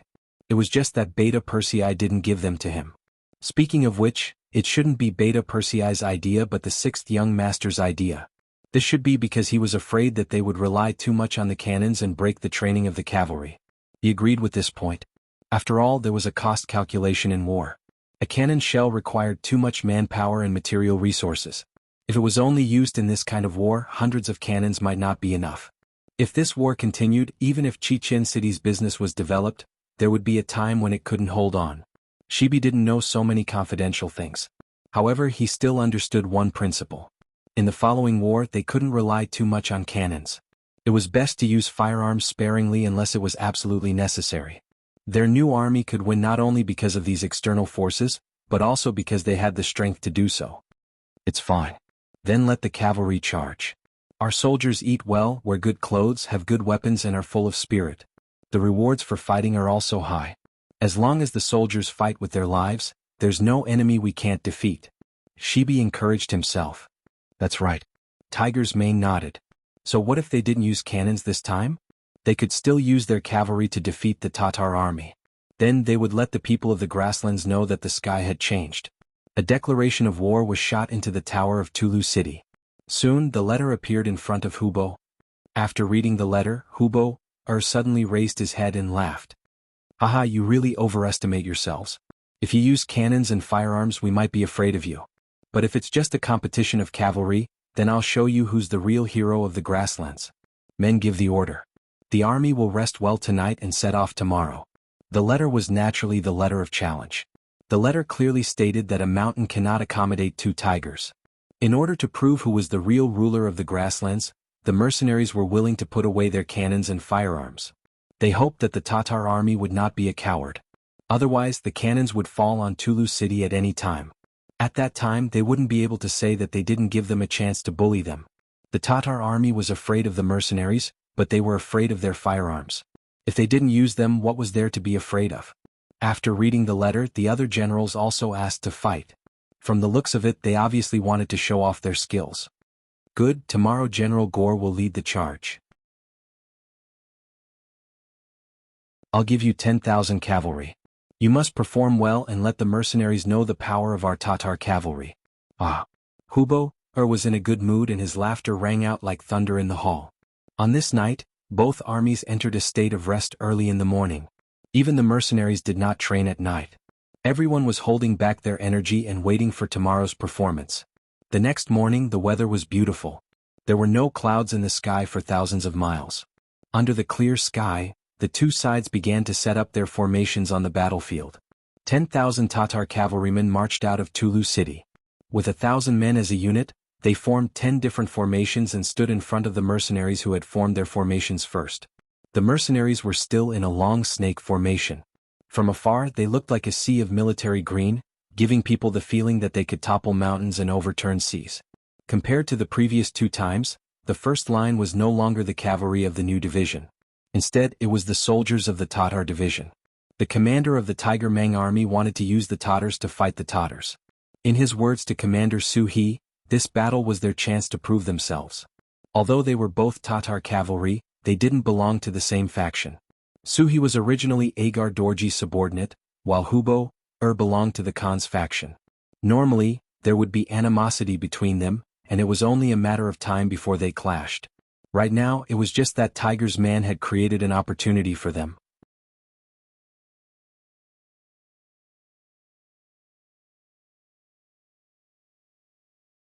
Chapter 854. The two armies stood in front of each other and the battle was about to begin. Before that, Tiger's man said to the Tatar division commander, "Suhi, today's battle will depend on your performance. You have 6,100 men while the enemy has 10,000. That's not enough, so I'll give you command of the heavy cavalry to make up for it. As for how the battle will turn out, I'll just wait and see." "Don't worry, Commander.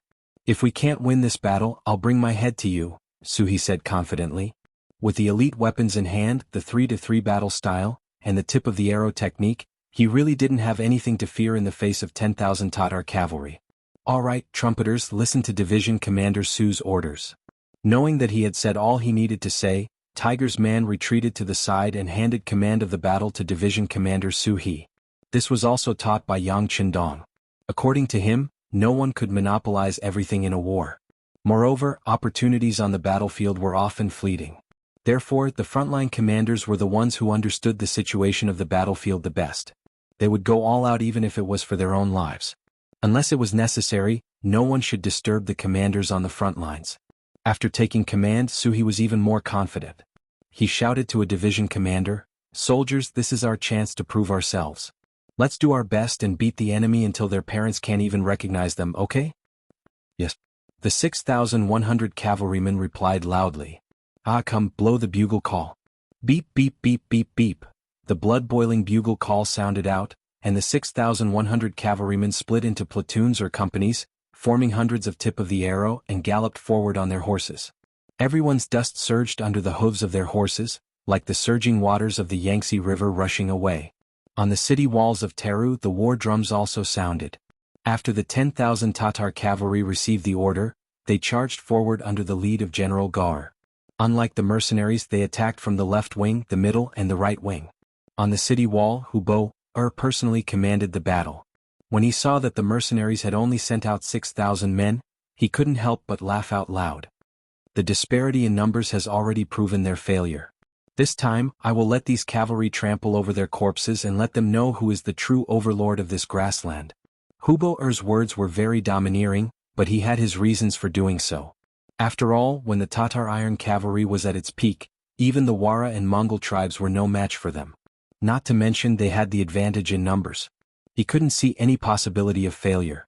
Compared to Hubo's confidence, General Gar's eyes flashed with uncertainty. He realized that the mercenaries were charging at them in a way that they had never seen before. This gave him a very bad feeling. People were always afraid of unfamiliar things, and that was exactly what General Gar was feeling at this moment. According to him, he should send out 1,000 to 2,000 soldiers first to test the strength of the enemy. Unfortunately, although he was the vanguard general, he did not have the authority to command. He had no choice but to charge with the army while carefully observing the power of the enemy's battle formation. In a cavalry charge, before the two sides met, there would often be a test of arrows. In modern terms, it was time to put on a show. When the two sides were about 200 meters apart, the vanguard troops began to fire their arrows. As he galloped on his horse, he continued to shoot arrows. Those who were good at riding would lie down on their horses to maintain their stability and increase the accuracy of their arrows. At the same time, they could better protect themselves and reduce the chances of becoming a target. Those who were good at riding would lie down on their horses and use this as cover to fire arrows from afar. Archery on horseback was a skill to begin with. Those who were strong could even gain the complete upper hand in the first round of archery, crushing the enemy into a state of disarray. The facts also proved that after the two sides began to fire arrows, at least 200 soldiers fell on their horses. If one looked carefully, the losses on both sides were almost equal. Gar's expression became even uglier when he realized that he did not gain any advantage. He was very confident in the archery skills of the cavalry in his hands, but they did not gain any advantage. He felt a lot of pressure. When he thought of the difference in the enemy's formation and the unknown power, he felt more and more uneasy. Gar would soon be able to feel the power of the arrows. With 2,000 men on each side, the number of cavalry in his central army was exactly the same as the number of soldiers of the Tatar division. This meant that he had no advantage. When his 6 cavalry phalanxes collided with the Tatar division, the arrow tip formation began to show its power. More than 200 sharp arrow tips suddenly pierced into the Tatar cavalry. In just one head-on collision, 4 of the 6 phalanxes were disrupted. Without the phalanxes, the cavalry's advantage was reduced by more than half once they were in a single attacking posture. When they could not coordinate with each other and could not crush each other, where did the cavalry's power come from? Puff puff puff, streams of blood splattered. The Tatar cavalry could not pay attention to their left and right in the arrow-tip formation. Often, just as they blocked the saber coming from the left, the saber from the right would appear again. In the clashing of weapons, a moment of carelessness would cause them to be injured or even killed. With the help of the battle formation, the Tatar division immediately made their opponents feel that there were enemies everywhere, opponents everywhere, and danger everywhere. Kill. Break through their battle formation, especially the leader. Surround and kill him. Feeling the power of the tip of the arrow, even Gore was accidentally scratched on his chest. Fortunately, he dodged quickly enough, and the saber did not pierce through his armor. Even so, he was still given a fright. Only after entering the formation did he realize how terrifying it was. He immediately shouted and thought that he had found a loophole in the battle formation. He gathered his troops and attacked the first person in the formation. The formation had a strong side and a weak side. It was like how there were many death gates in the formation, but there were also life gates.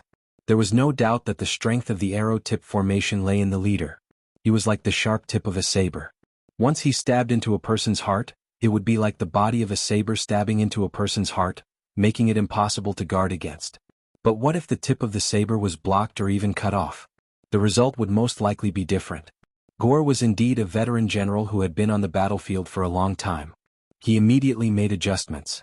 Then, on the battlefield, the Tatar cavalry charged at the arrow-tip formation after hearing the order. They looked like they would pay any price to behead the leader of the arrow-tip formation. However, there were too many arrow-tip formations. Even if they expended a great deal of effort to cut off a tip, the other soldiers could quickly find a new one. There was also the 3-3 formation that could be used. This was a formation that could be formed by 3 cavalrymen. It could increase the power of both offense and defense by several times, making it impossible to defend against. After expending a great deal of effort and sacrificing countless cavalrymen, they did not obtain the result they wanted. Instead, their charge was thrown into disarray by the formation. In a short period of time, the 6,000 Tatar soldiers were divided into over 100 groups, and the number of casualties continued to increase. Gore, who was protected by his personal guards, was also surrounded by the 4 arrow points formation. He commanded his soldiers to cut off one of the sword points, but another one would take its place. Seeing that he was in danger, he had no choice but to issue an order for the 4,000 cavalrymen on the left and right to come to his aid to maintain the balance of the situation. Gore, who was in the middle of the formation, was already panicking. However, he had forgotten that while he was the vanguard general, there was another general on the city walls who held a much higher position than him. He was Hubo. Hubo had already taken over command of the battlefield.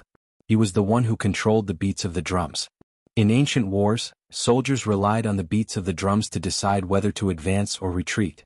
In this aspect, the mercenaries who used bugles to command were different from them. They were more flexible and could even be said to be at the forefront. Oftentimes, whoever controlled the drums would control the army. For example, when charging they had to beat the drums to boost morale. When retreating they had to beat the drums to signal a retreat. Hubo's expression was ugly when he saw Gore's cavalrymen being pierced through by the mercenaries. However, he did not send out any reinforcements. He wanted to wait for the two sides to reach a stalemate before sending out the remaining 4,000 cavalrymen. That way victory would be assured. Hubo had overestimated the strength of his cavalry and underestimated the strength of the mercenaries. Just as he wanted to observe the situation and stimulate the fighting spirit and potential of General Gar and the others, the mercenaries on the main battlefield were slowly gaining the upper hand. With the help of the formation, more and more Tatar soldiers were being cut down from their horses. With the help of the formation, the Tatar cavalrymen had to face the sharp sabers coming from all directions. It was simply impossible to defend against the attacks. The battle went unexpectedly smoothly. Division Commander Suhi once again raised his blade and cut down his target. Using this opportunity, he looked around and found that most of the remaining cavalrymen were his own. There were very few enemy cavalrymen left. He was so excited that he couldn't help but have a greater ambition. Seeing that the enemy troops on both sides were still wandering around, he still wanted to take advantage of the situation and didn't have the intention to send out his troops. He called for the commander of the 1st Battalion, Gu Shan. You attack from the east, I'll attack from the west. We'll disrupt the enemy's formation and obtain a greater victory.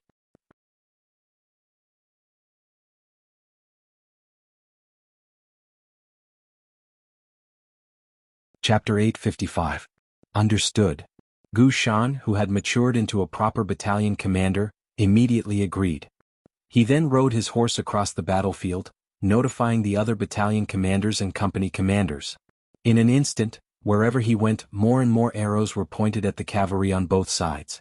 The drums on the city walls were still as steady as before, showing no signs of launching the final attack. The 4,000 cavalry on both sides were still waiting. Many of them did not even take out their sabers. They were still holding onto their crossbows, waiting for an opportunity to shoot. Just as they were looking for an opportunity suddenly presented itself to them. A large number of cavalrymen in green military uniforms suddenly rushed out and charged towards them. Release the arrows, release the arrows. The Tatar cavalry naturally wouldn't miss out on such a good opportunity. They immediately fired arrows from afar, causing quite a few of the Tatar cavalry soldiers charging at them to fall off their horses. However, even more of the soldiers relied on their proficient horsemanship and fast speed to break through the blockade of arrows and kill their way to the front of the Tatar cavalry. Just as the Tatar cavalry on both sides were about to release a second wave of arrows, the mercenaries had already used their speed to rush in front of them. One side wielded a bow while the other wielded a saber. A one-sided slaughter had begun. The sudden change caught the Tatar cavalry off guard. It went so smoothly that it was out of Su He and Gu Shan's expectations. However, since the opportunity was right in front of them, no one would not cherish it. All the soldiers immediately roared and the heads of the Tatar cavalry flew into the air. Blood flowed all over the ground, and the stench of blood filled the air. Not good. Hubo, who was standing on the city walls, cried out in alarm. He quickly shouted to the drummer beside him, "Pass down the order, the entire army is to move out. The two sides will attack together with the main force." This order was given a little too late. If it was given a quarter of an hour earlier, perhaps the situation would not be too bad even if it was not to their advantage. However, it was clearly too late now. Everything was too late. The 4,000 cavalry on the two sides were caught off guard.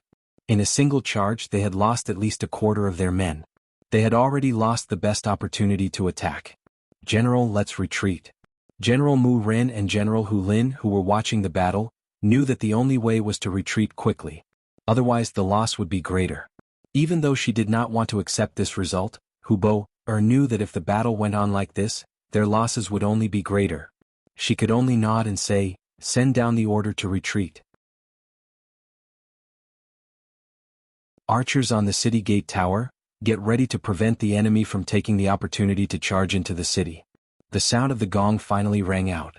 To Gore, who was still in the formation, it was like the sound of a celestial being. After a fierce charge, a bloody path was finally carved out, and the army retreated into Tulu city. However, compared to the 10,000 cavalry that had left the city, not even half of them had returned. After 4 hours of fighting, the Tatar cavalry had paid a price of more than 5,000 men, and nearly 2,000 of them were injured. On the other hand, the Tatar cavalry division had less than 500 casualties and around 3,000 wounded. Just looking at the number of casualties, it was an exaggeration of 10 to 1. From this, one could see how powerful the arrow formation was. Don't chase a cornered enemy. Let the new division clean up the battlefield. The Tatar division retreat and rest. Tiger's Mane looked at the bloody battlefield in front of him with a satisfied and happy expression. This battle had shown the might of the new division. Even though they had lost 3,500 men, they did not use any firearms to kill 5,000 and injure 2,000. No matter how one looked at it, it was a great victory. Su He, who was covered in the blood of the enemy, retreated with his troops. Tiger's Mane and Shibi went up to him and praised him. Tiger's Mane immediately said that he would report this battle to the 6th young master and try to get a second-class merit for the Tatar division. Even though they were tired from fighting all the way, when they heard the result, all the soldiers of the Tatar division still cheered loudly. This not only represented honor, but also represented that after this battle, each of them would receive a generous reward.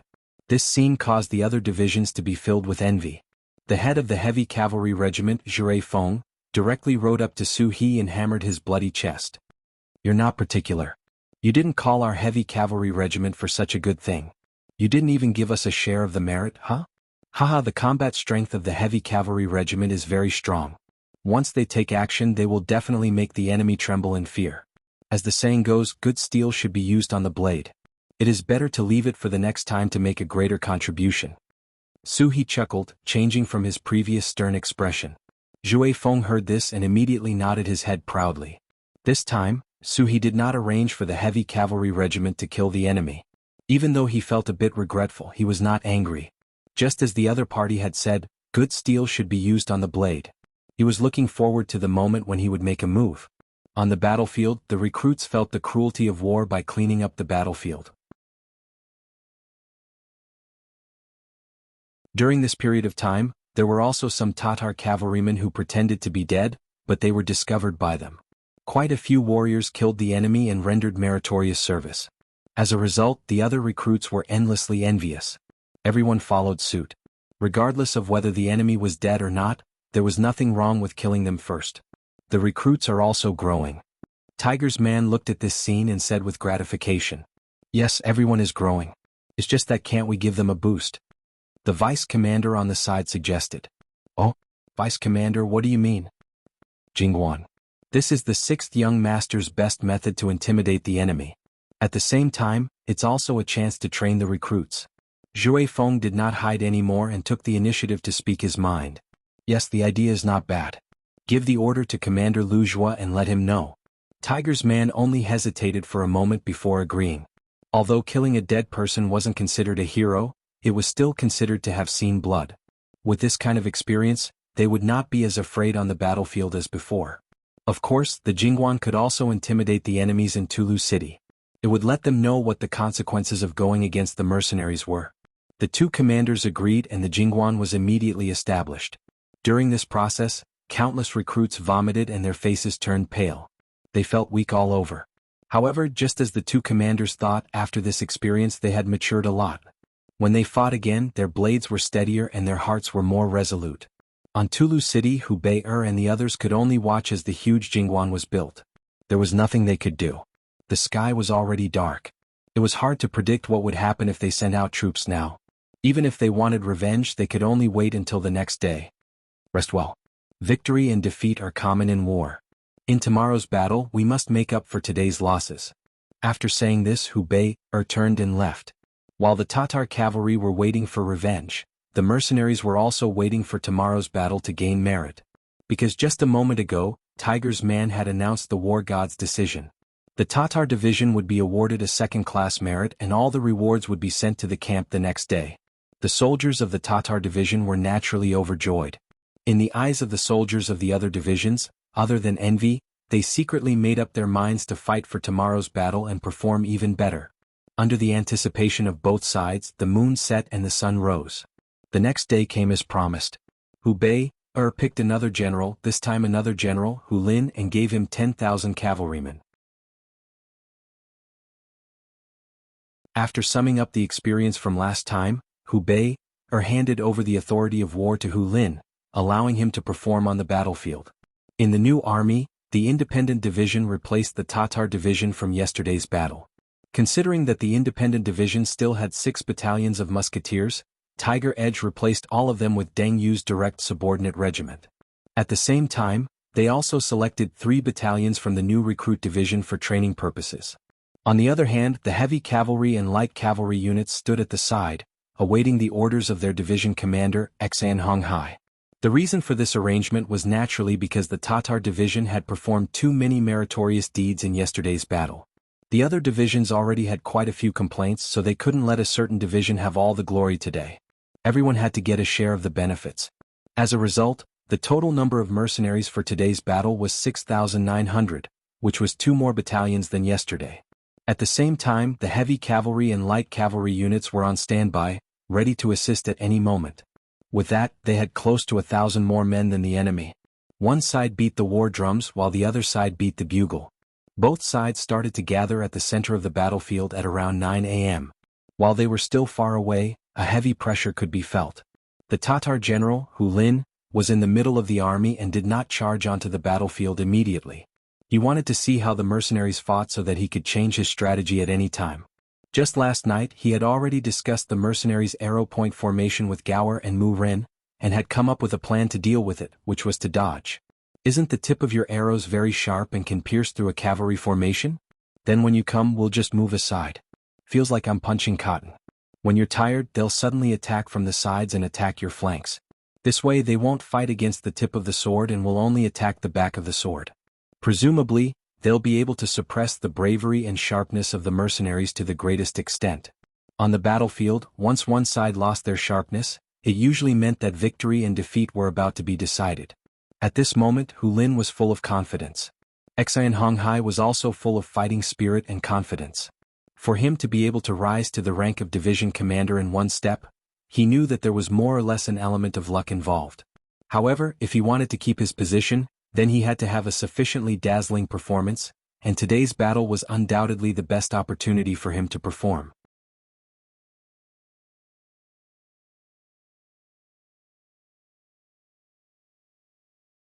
Chapter 856. Before entering the battlefield, the commander and deputy commander had already talked to him. The Tatar cavalry had already experienced the power of the tip of the arrow formation yesterday. No one would be willing to fall in the same place twice. Since they had rushed here today, they must have thought of a countermeasure.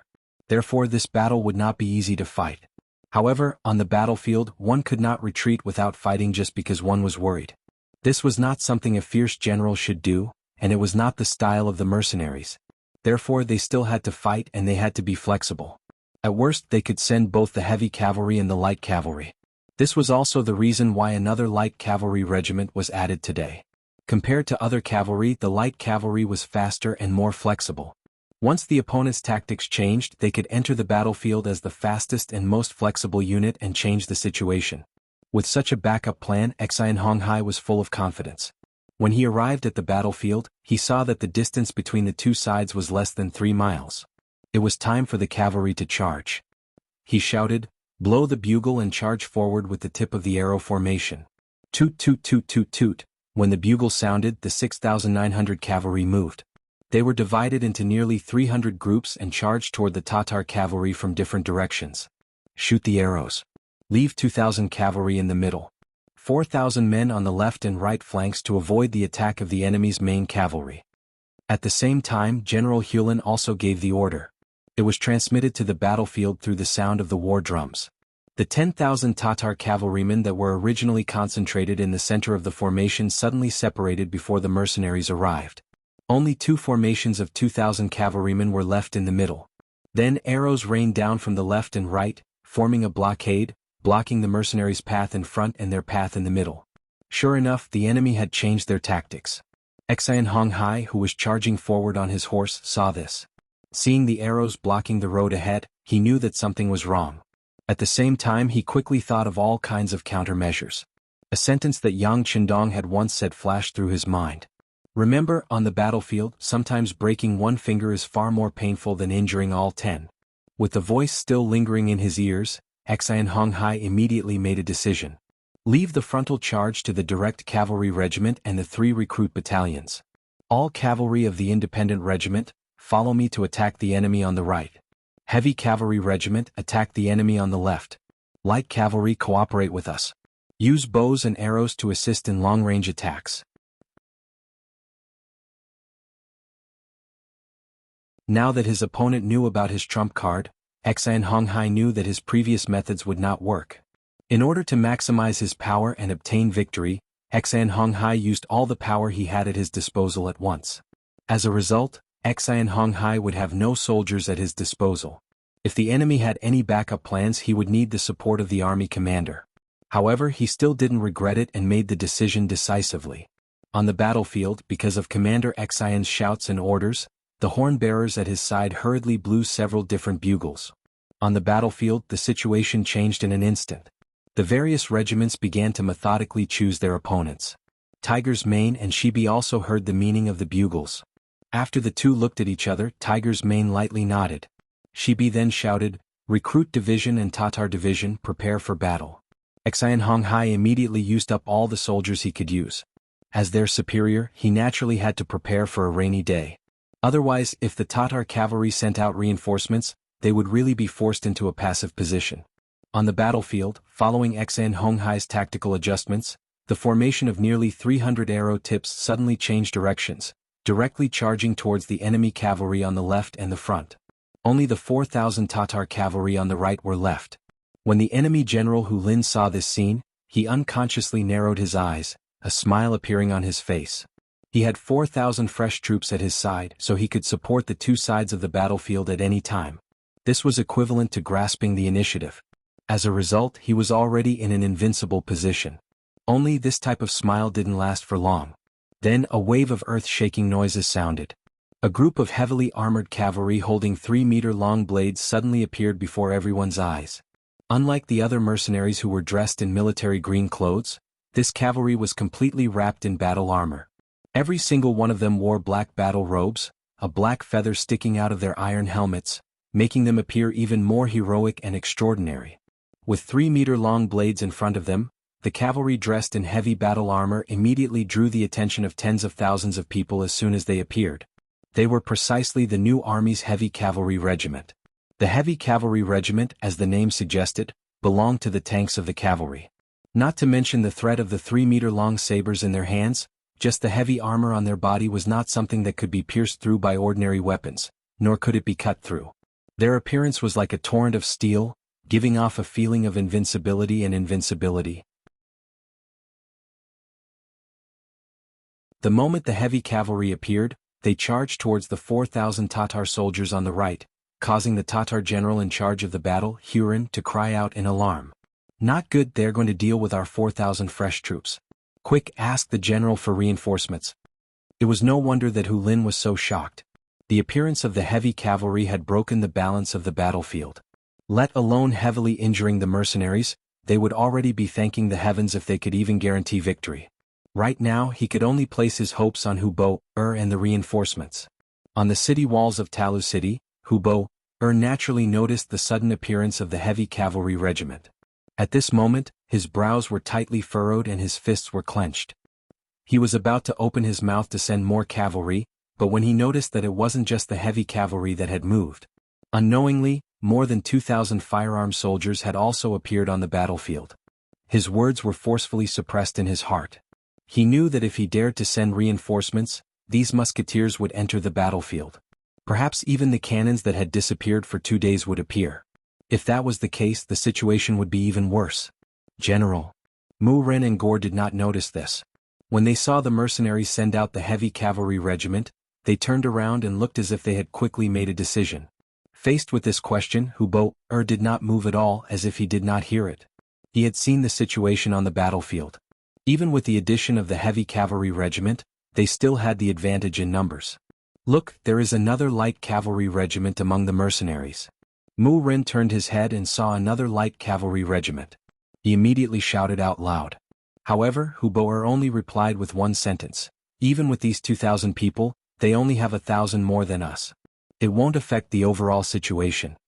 In yesterday's battle, the Tatar army had nearly 4,000 more people than the mercenaries. Today they had only sent 1,000 more, which could be considered as a courtesy. If he sent reinforcements because of this, he would be forcing the mercenaries into a decisive battle. Right now he was not prepared for this, mainly because he had not thought of a good way to deal with firearms.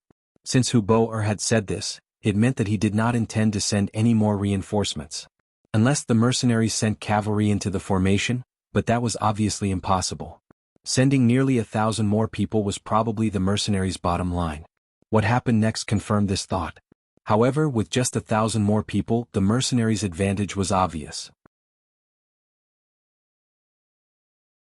On the central battlefield, the direct subordinate regiment and the 3 new recruit battalions relied on their superiority in numbers to firmly suppress the enemy. On the left battlefield, even though the independent division did not have the advantage in numbers, their formation was complete.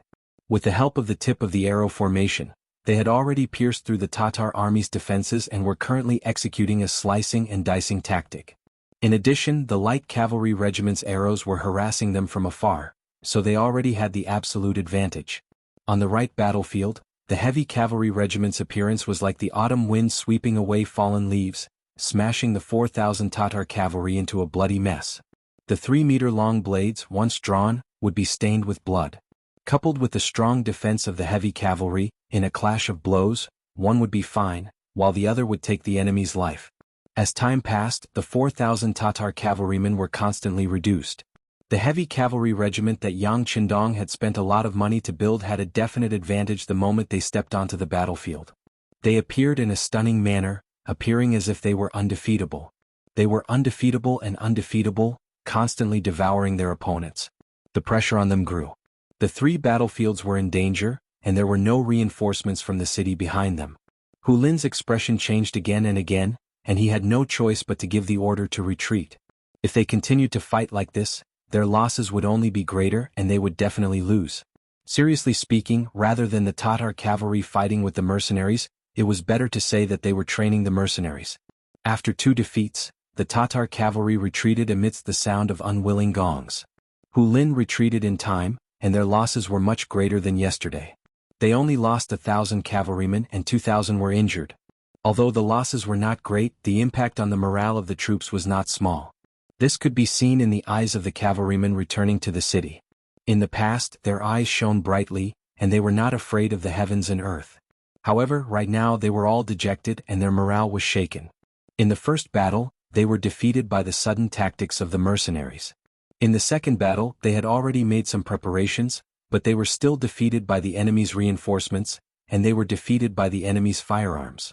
At this point, before they could think of a way to deal with the firearms, the Tatar cavalry would not easily start another battle with the mercenaries. Tiger's Mane and Shibi had already understood this point of view when they returned to the barracks after the battle. The atmosphere also became silent for a while. Yang Qindong's telegram had arrived 2 days ago. In half a month to 20 days the battle with the Mongols would begin. If they could not deal with the Tatar cavalry here, they would not be able to participate in that battle.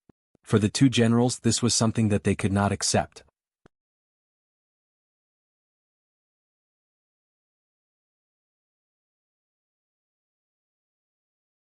Chapter 857.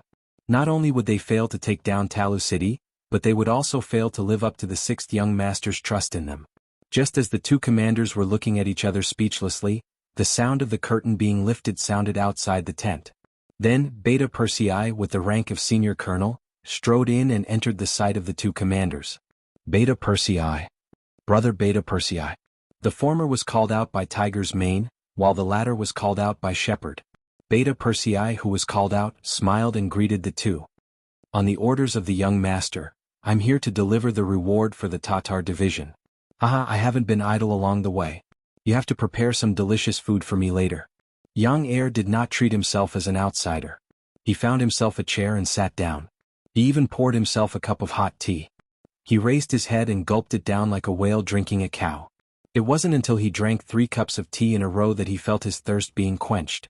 Then, Beta Persei noticed that Tiger's Mane and Shepherd seemed to be a little absent-minded, and their moods were not quite right. What's wrong with the 2 of you? Don't tell me they lost the battle? As soon as he finished speaking, Beta Persei immediately denied it.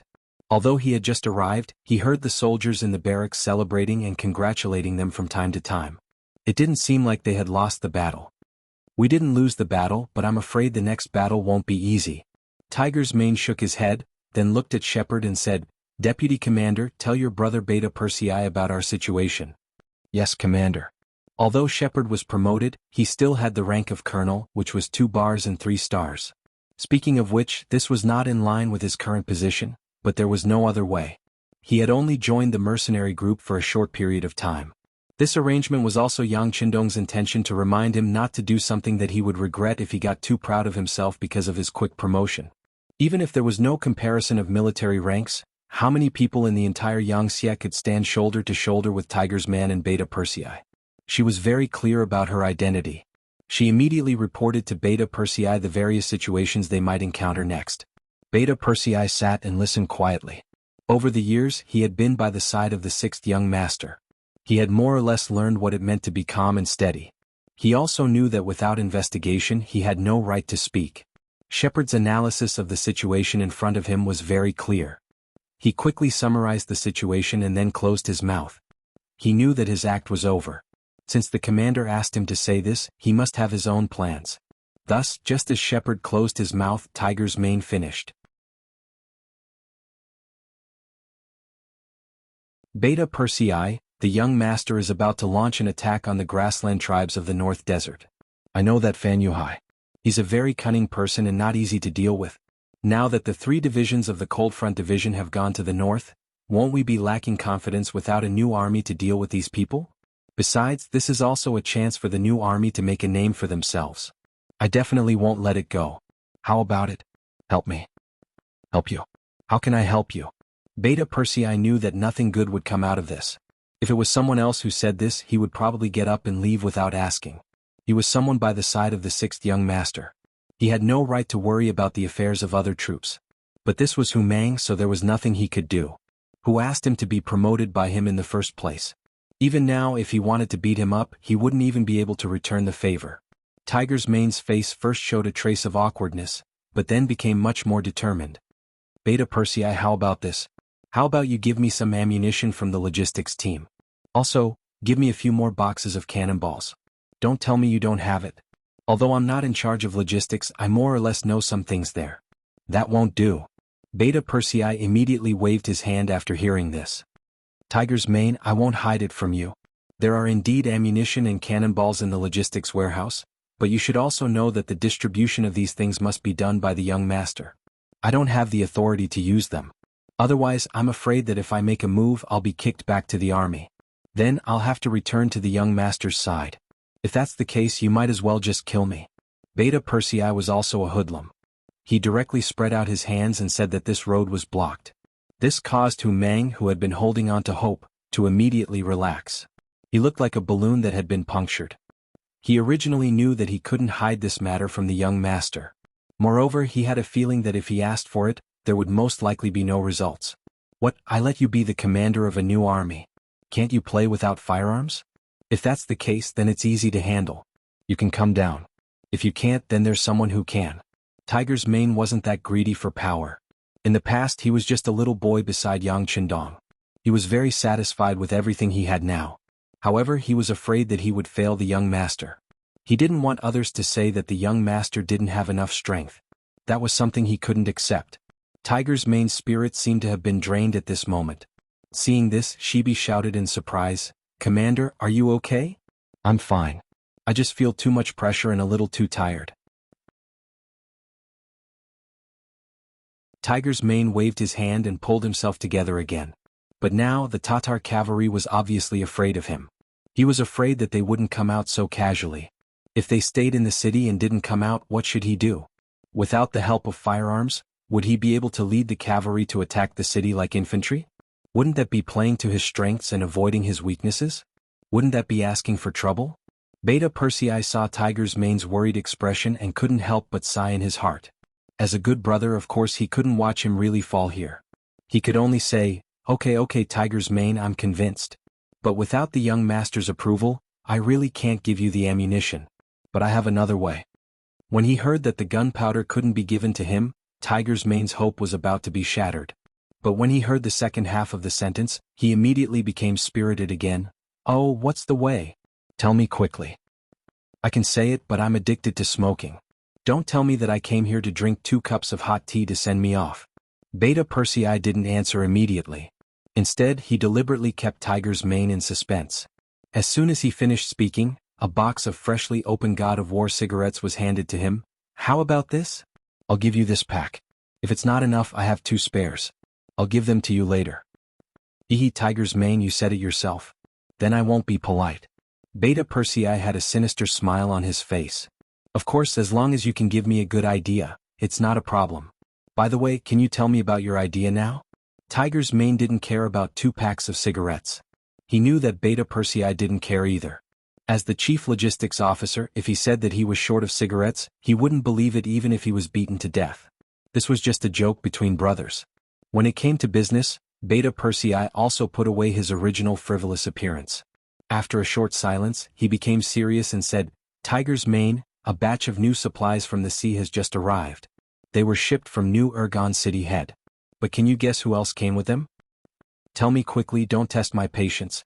Seeing that Beta Persei still wanted to tease him, Tiger's Mane pretended to pull a long face and said, Okay, I won't keep you in suspense. This time, Colonel Tianyu is also accompanying them." Beta Persei finally revealed the mystery. It's just that when he answered, Tiger's Mane and Shibi both had a blank look on their faces. They didn't seem to understand who this Colonel Tianyu was. But after all, Tiger's Mane was Tiger's Mane.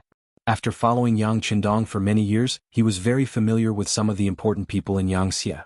Soon he found the relevant information in his mind. Tianyu was one of the earliest Cold Front soldiers and one of the first students trained by Yang Qindong. After graduation, he didn't enter the army or the navy. Instead, he formed a new Eagle Division and was appointed as the captain. When the first Shang dynasty was defeated, the Eagle Division made its debut. They flew high in the sky and guided the army in the direction of attack. For a time, the enemy was confused and disoriented. They made the trench line that the enemy had been preparing for half a year collapse and made a great contribution. "I remember this person, Tianyu," Tiger's Mane exclaimed, but soon quieted down. "But he's the leader of the Eagle Regiment." The original Eagle Division was expanded into a regiment. "What kind of help will he provide to our new army in taking down Tulu City?" You'll have to ask him yourself," Beta Persei said. He had already done his duty as a brother by mentioning these things. As for what to do specifically, it was a problem that Tiger's Mane needed to think about. Beta Persei didn't say anything, so Tiger's Mane didn't ask any more. Instead, he made up his mind. After rewarding the three armies, he would go back to the first city with him. He wanted to personally find Tianyu and see what kind of mystery was behind this. As for the Tatar cavalry in Tulu City, after losing 2 battles in a row, they really gave up the idea of going out of the city to fight the mercenaries. He focused his attention on the matter of attacking Xianfu City behind him. Xianfu City's walls were high and strong. It was indeed not that easy to attack. General Chiga, who was ordered to attack the city, had already attacked the city more than 10 times. He had lost a lot of soldiers but still couldn't take down the city. What was even more regrettable was that the Tatar cavalry could have bypassed Xianfu City and went to the northern hinterland of Baiming. However, they were always afraid that the Baiming army would cut off their escape route, so they couldn't do it. But now, after losing 2 battles to the mercenaries, they had to arrange for an army to defend the city. They wanted to send troops into Baiming, but they didn't have enough soldiers. This idea had to be put away. "Attack, send 10,000 soldiers to General Chiga. Tell him that he must take down Xianfu City no matter what." Feeling that time was tight, Hu Bo once again made up his mind.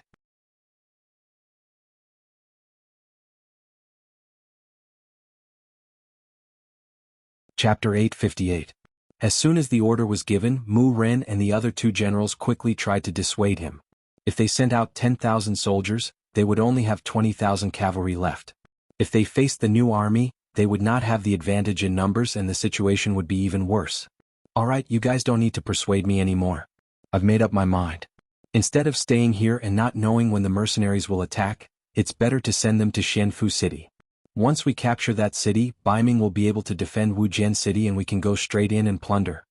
Hu Bo mercilessly interrupted the 3 generals' persuasion. Seeing this, the 3 generals did not say anything. They only hoped that the mercenaries would not attack the city and that Xianfu City would be taken down as soon as possible. While Hu Bo was making this decision, Tiger's Mane followed Beta Persei back to Origin City.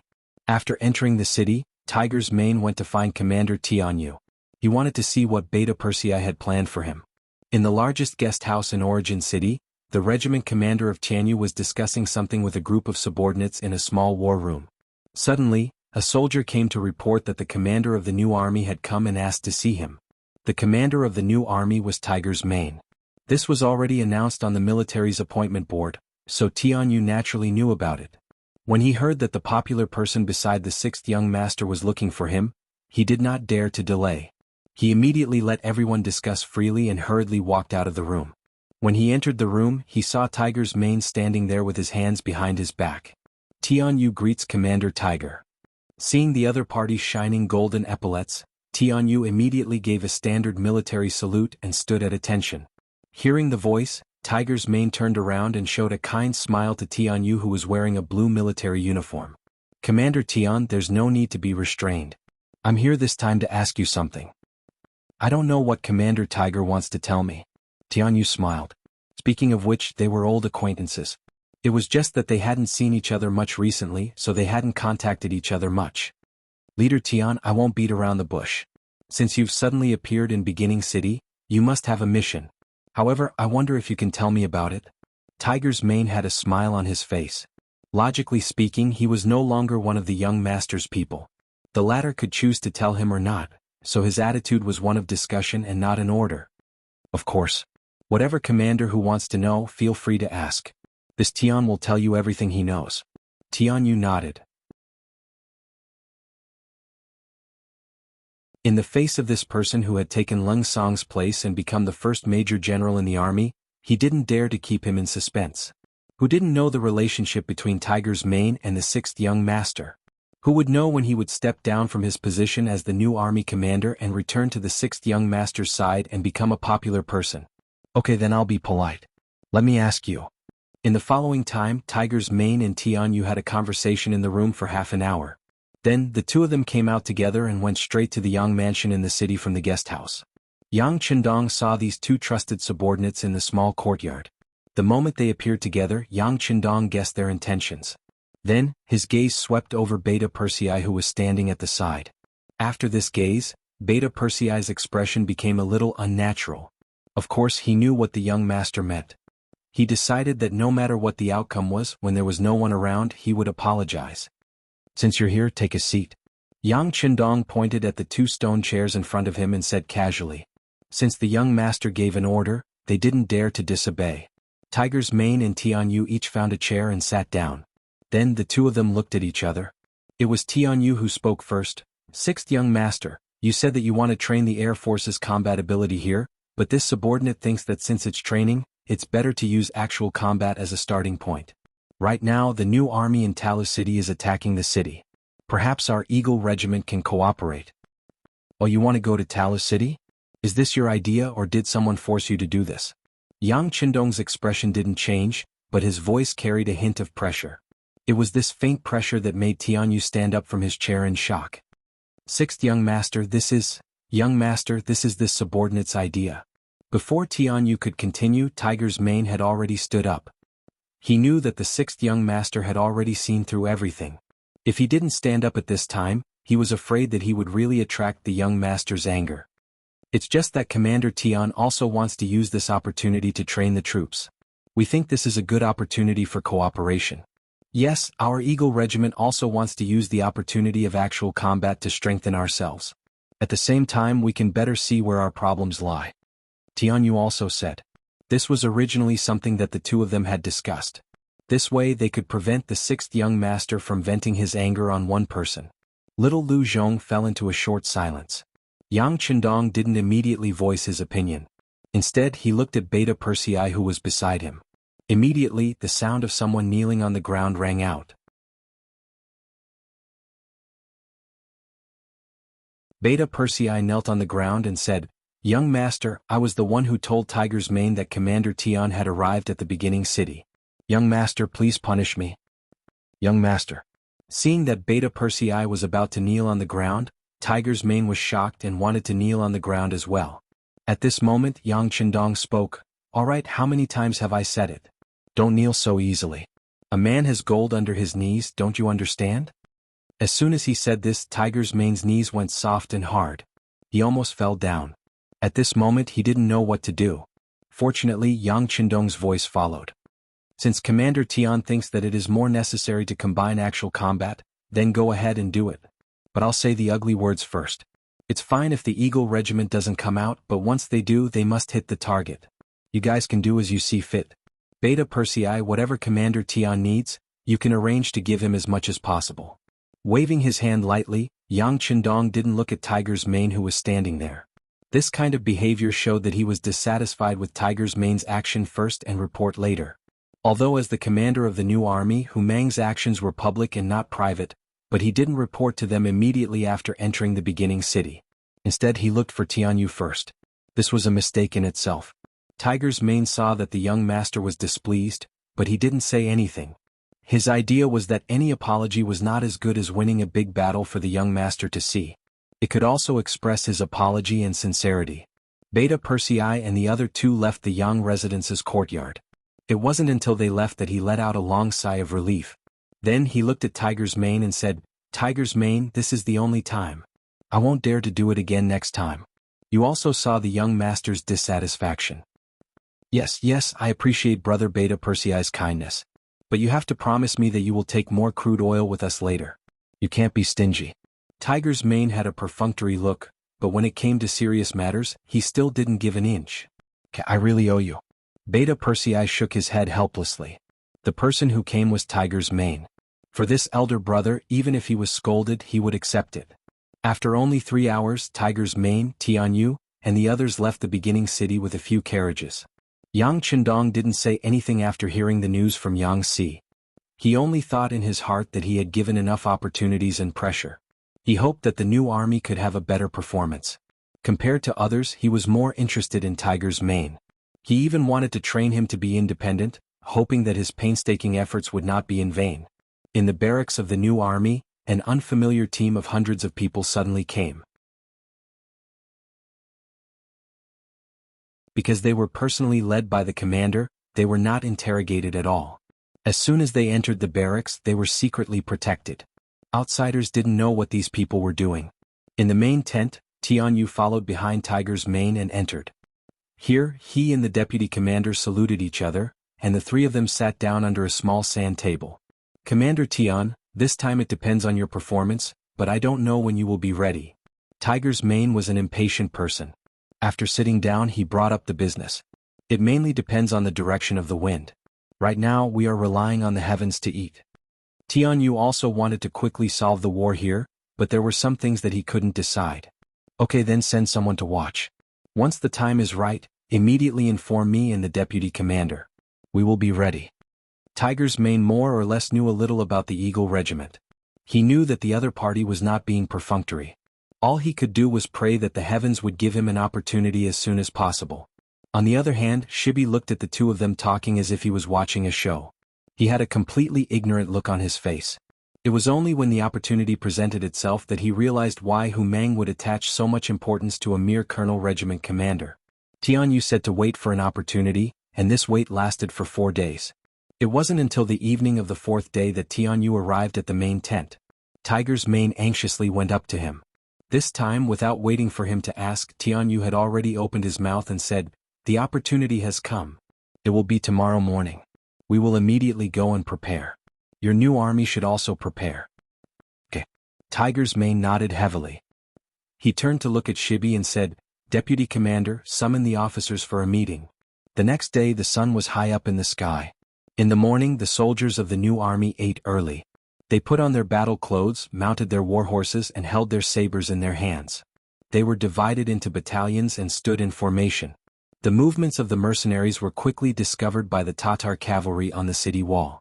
This situation was immediately reported to General Hu Bo. Soon after, a group of generals hurried up the city wall. From afar, the mercenaries' formation was neat and orderly, their weapons ready for battle. What's going on? Could it be that they want to attack the city at all costs? General Hu Lin's face was filled with shock as he spoke.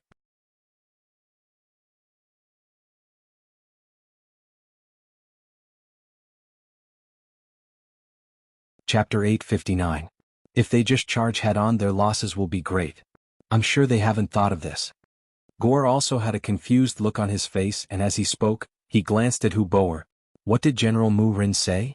Hu Bo did not reply immediately. After several bloody battles, he knew that the mercenaries were not to be trifled with. He also knew that among his subordinates, Mu Rin was the one who understood the enemy the most. His words were always taken seriously. Mu Rin narrowed his eyes slightly and he was also puzzled.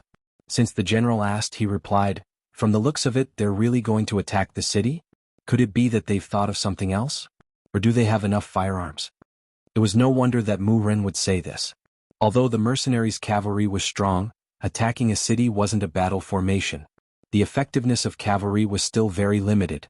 As long as one's head wasn't kicked by a donkey, they would definitely not use cavalry to attack a city. There was only one other reason. They had prepared enough firearms. Whether it was cannons or long-range muskets, they could put a lot of pressure on the Tatar army. When he heard that the enemy might use firearms to attack the city, Hu Bo's face turned ugly. Previously, the enemy had only used 2 cannons to blast open the city gates, giving them a fright. Fortunately, the facts told them that such powerful firearms were rare in the new army. Only then did they manage to suppress their anxiety. But now it seemed like the other party was prepared.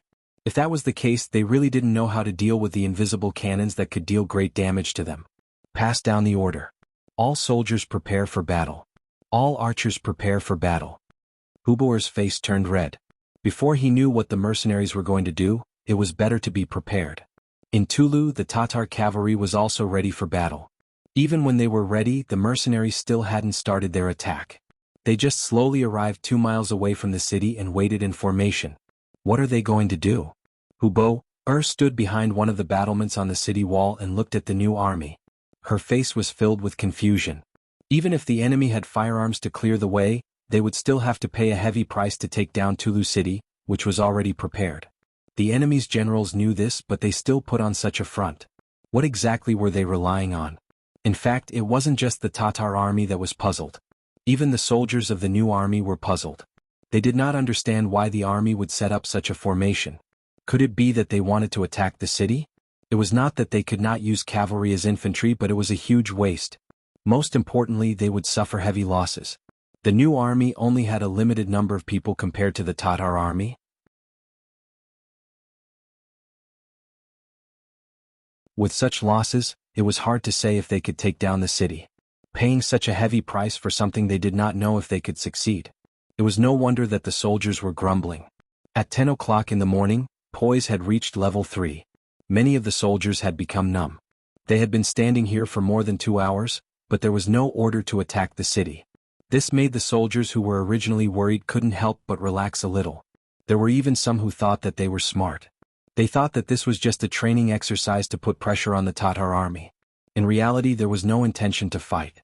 This thought grew stronger and stronger in the hearts of the soldiers.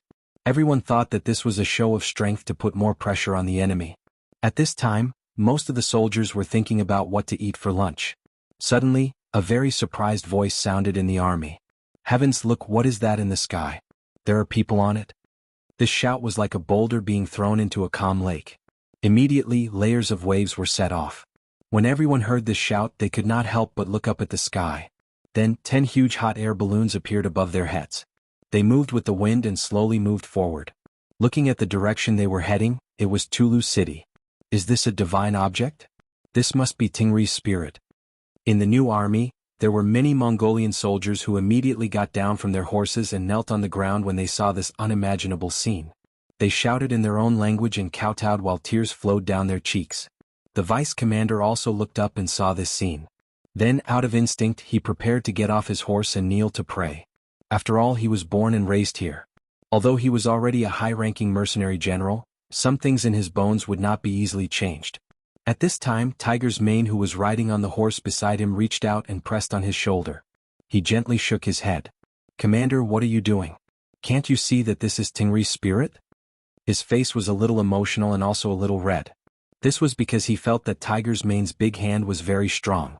It actually made him feel like he could not move. "Vice Commander, don't be emotional. Calm down. What if I say that this is not Tingri's spirit? Look carefully. Is there a 5-starred flag on it?" Tiger's Mane's expression was normal, but the strength of his hand did not decrease. What? This scared Shibi. He did not know what was going on. Then he tried to look at the sky. He found that the sun was shining, so he could not see clearly. He simply took the telescope hanging on his neck and looked at it. When he saw it, his face turned pale and his body trembled. If it were not for Tiger's Mane's help, he would have fallen off his horse. How is this possible?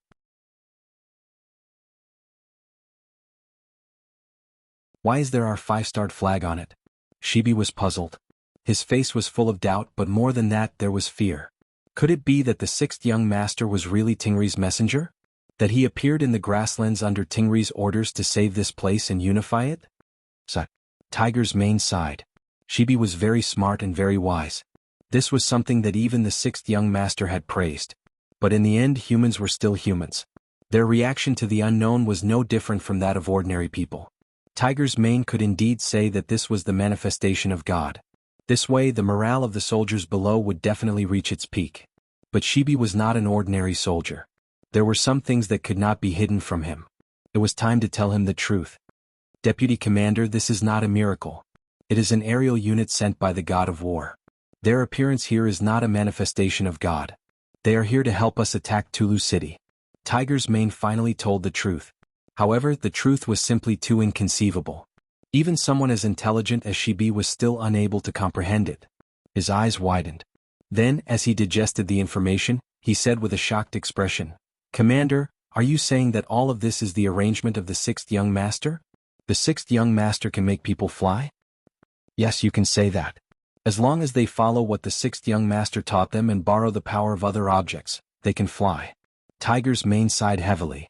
Then his face was full of admiration. This was their young master, their master. Anything he did was so earth-shattering. It was unprecedented. Shibi still did not believe it, but since Tiger's mane said it so formally, he had no reason to not believe it. Most importantly, with the help of the binoculars, he could faintly see the figures of soldiers in military uniforms on the hot air balloons. The only difference between them and himself was that they were not military green, but sky blue. Could this really be the arrangement of the sixth young master? Could he really make people fly? Even though Shibi worshipped the sixth young master and believed him to be the most capable person in history, there was nothing he didn't know and nothing he didn't know. But looking at the scene in the sky, he had to admit that he had underestimated the sixth young master. He had underestimated the god of war. Shibi, who knew the general reason, did not kneel on the ground with the other grassland warriors and call out to God. But the other warriors were already boiling. They all knelt on the ground and kept praying. They spoke of their respect and worship for God. Some people even took this opportunity to express the wishes that they had buried in their hearts. Most of the warriors got off their horses and knelt on the ground. At the back of the army, Wang Si was leading a group of teachers and students from the Yang Family Academy. Now, it should be said that the teachers and students of the First City Academy were watching this scene from afar. It was also Wang Si's first time seeing a hot air balloon rise into the sky. It was impossible for him not to be excited. It was just that he had already talked about the relevant knowledge during his teaching, so this excitement was quickly suppressed. He had already confirmed one thing, and that was that the things taught by the sixth young master were not unrealistic in the eyes of others. Instead, they could be put into practice after hard work. Think about it. If even people could be sent into the sky, what else could not be done? What else could not come true? All of you take a good look. Don't always say in class that the things recorded in the book are not true and that some records can't be realized at all. Now what else do you have to say? Taking this opportunity, the first deputy dean, Wang Si, looked at everyone as if they were frogs at the bottom of a well. This time no one objected to Wang Si's words. The truth was right in front of them. What else was there to say? If people could fly into the sky, what else couldn't they do? Dean, we were wrong. Our understanding was wrong. We were too short-sighted. We will definitely study hard when we return to the academy in the future. You're tuning in to the Han Li's Wuxia Chronicles YouTube channel. We're so grateful for your support, and don't forget to subscribe to join us on this incredible journey through captivating stories. Your generosity through donations truly makes a world of difference, as it's the primary source of revenue that allows me to expand and enhance this channel for you. Thank you from the bottom of my heart for being a part of this adventure.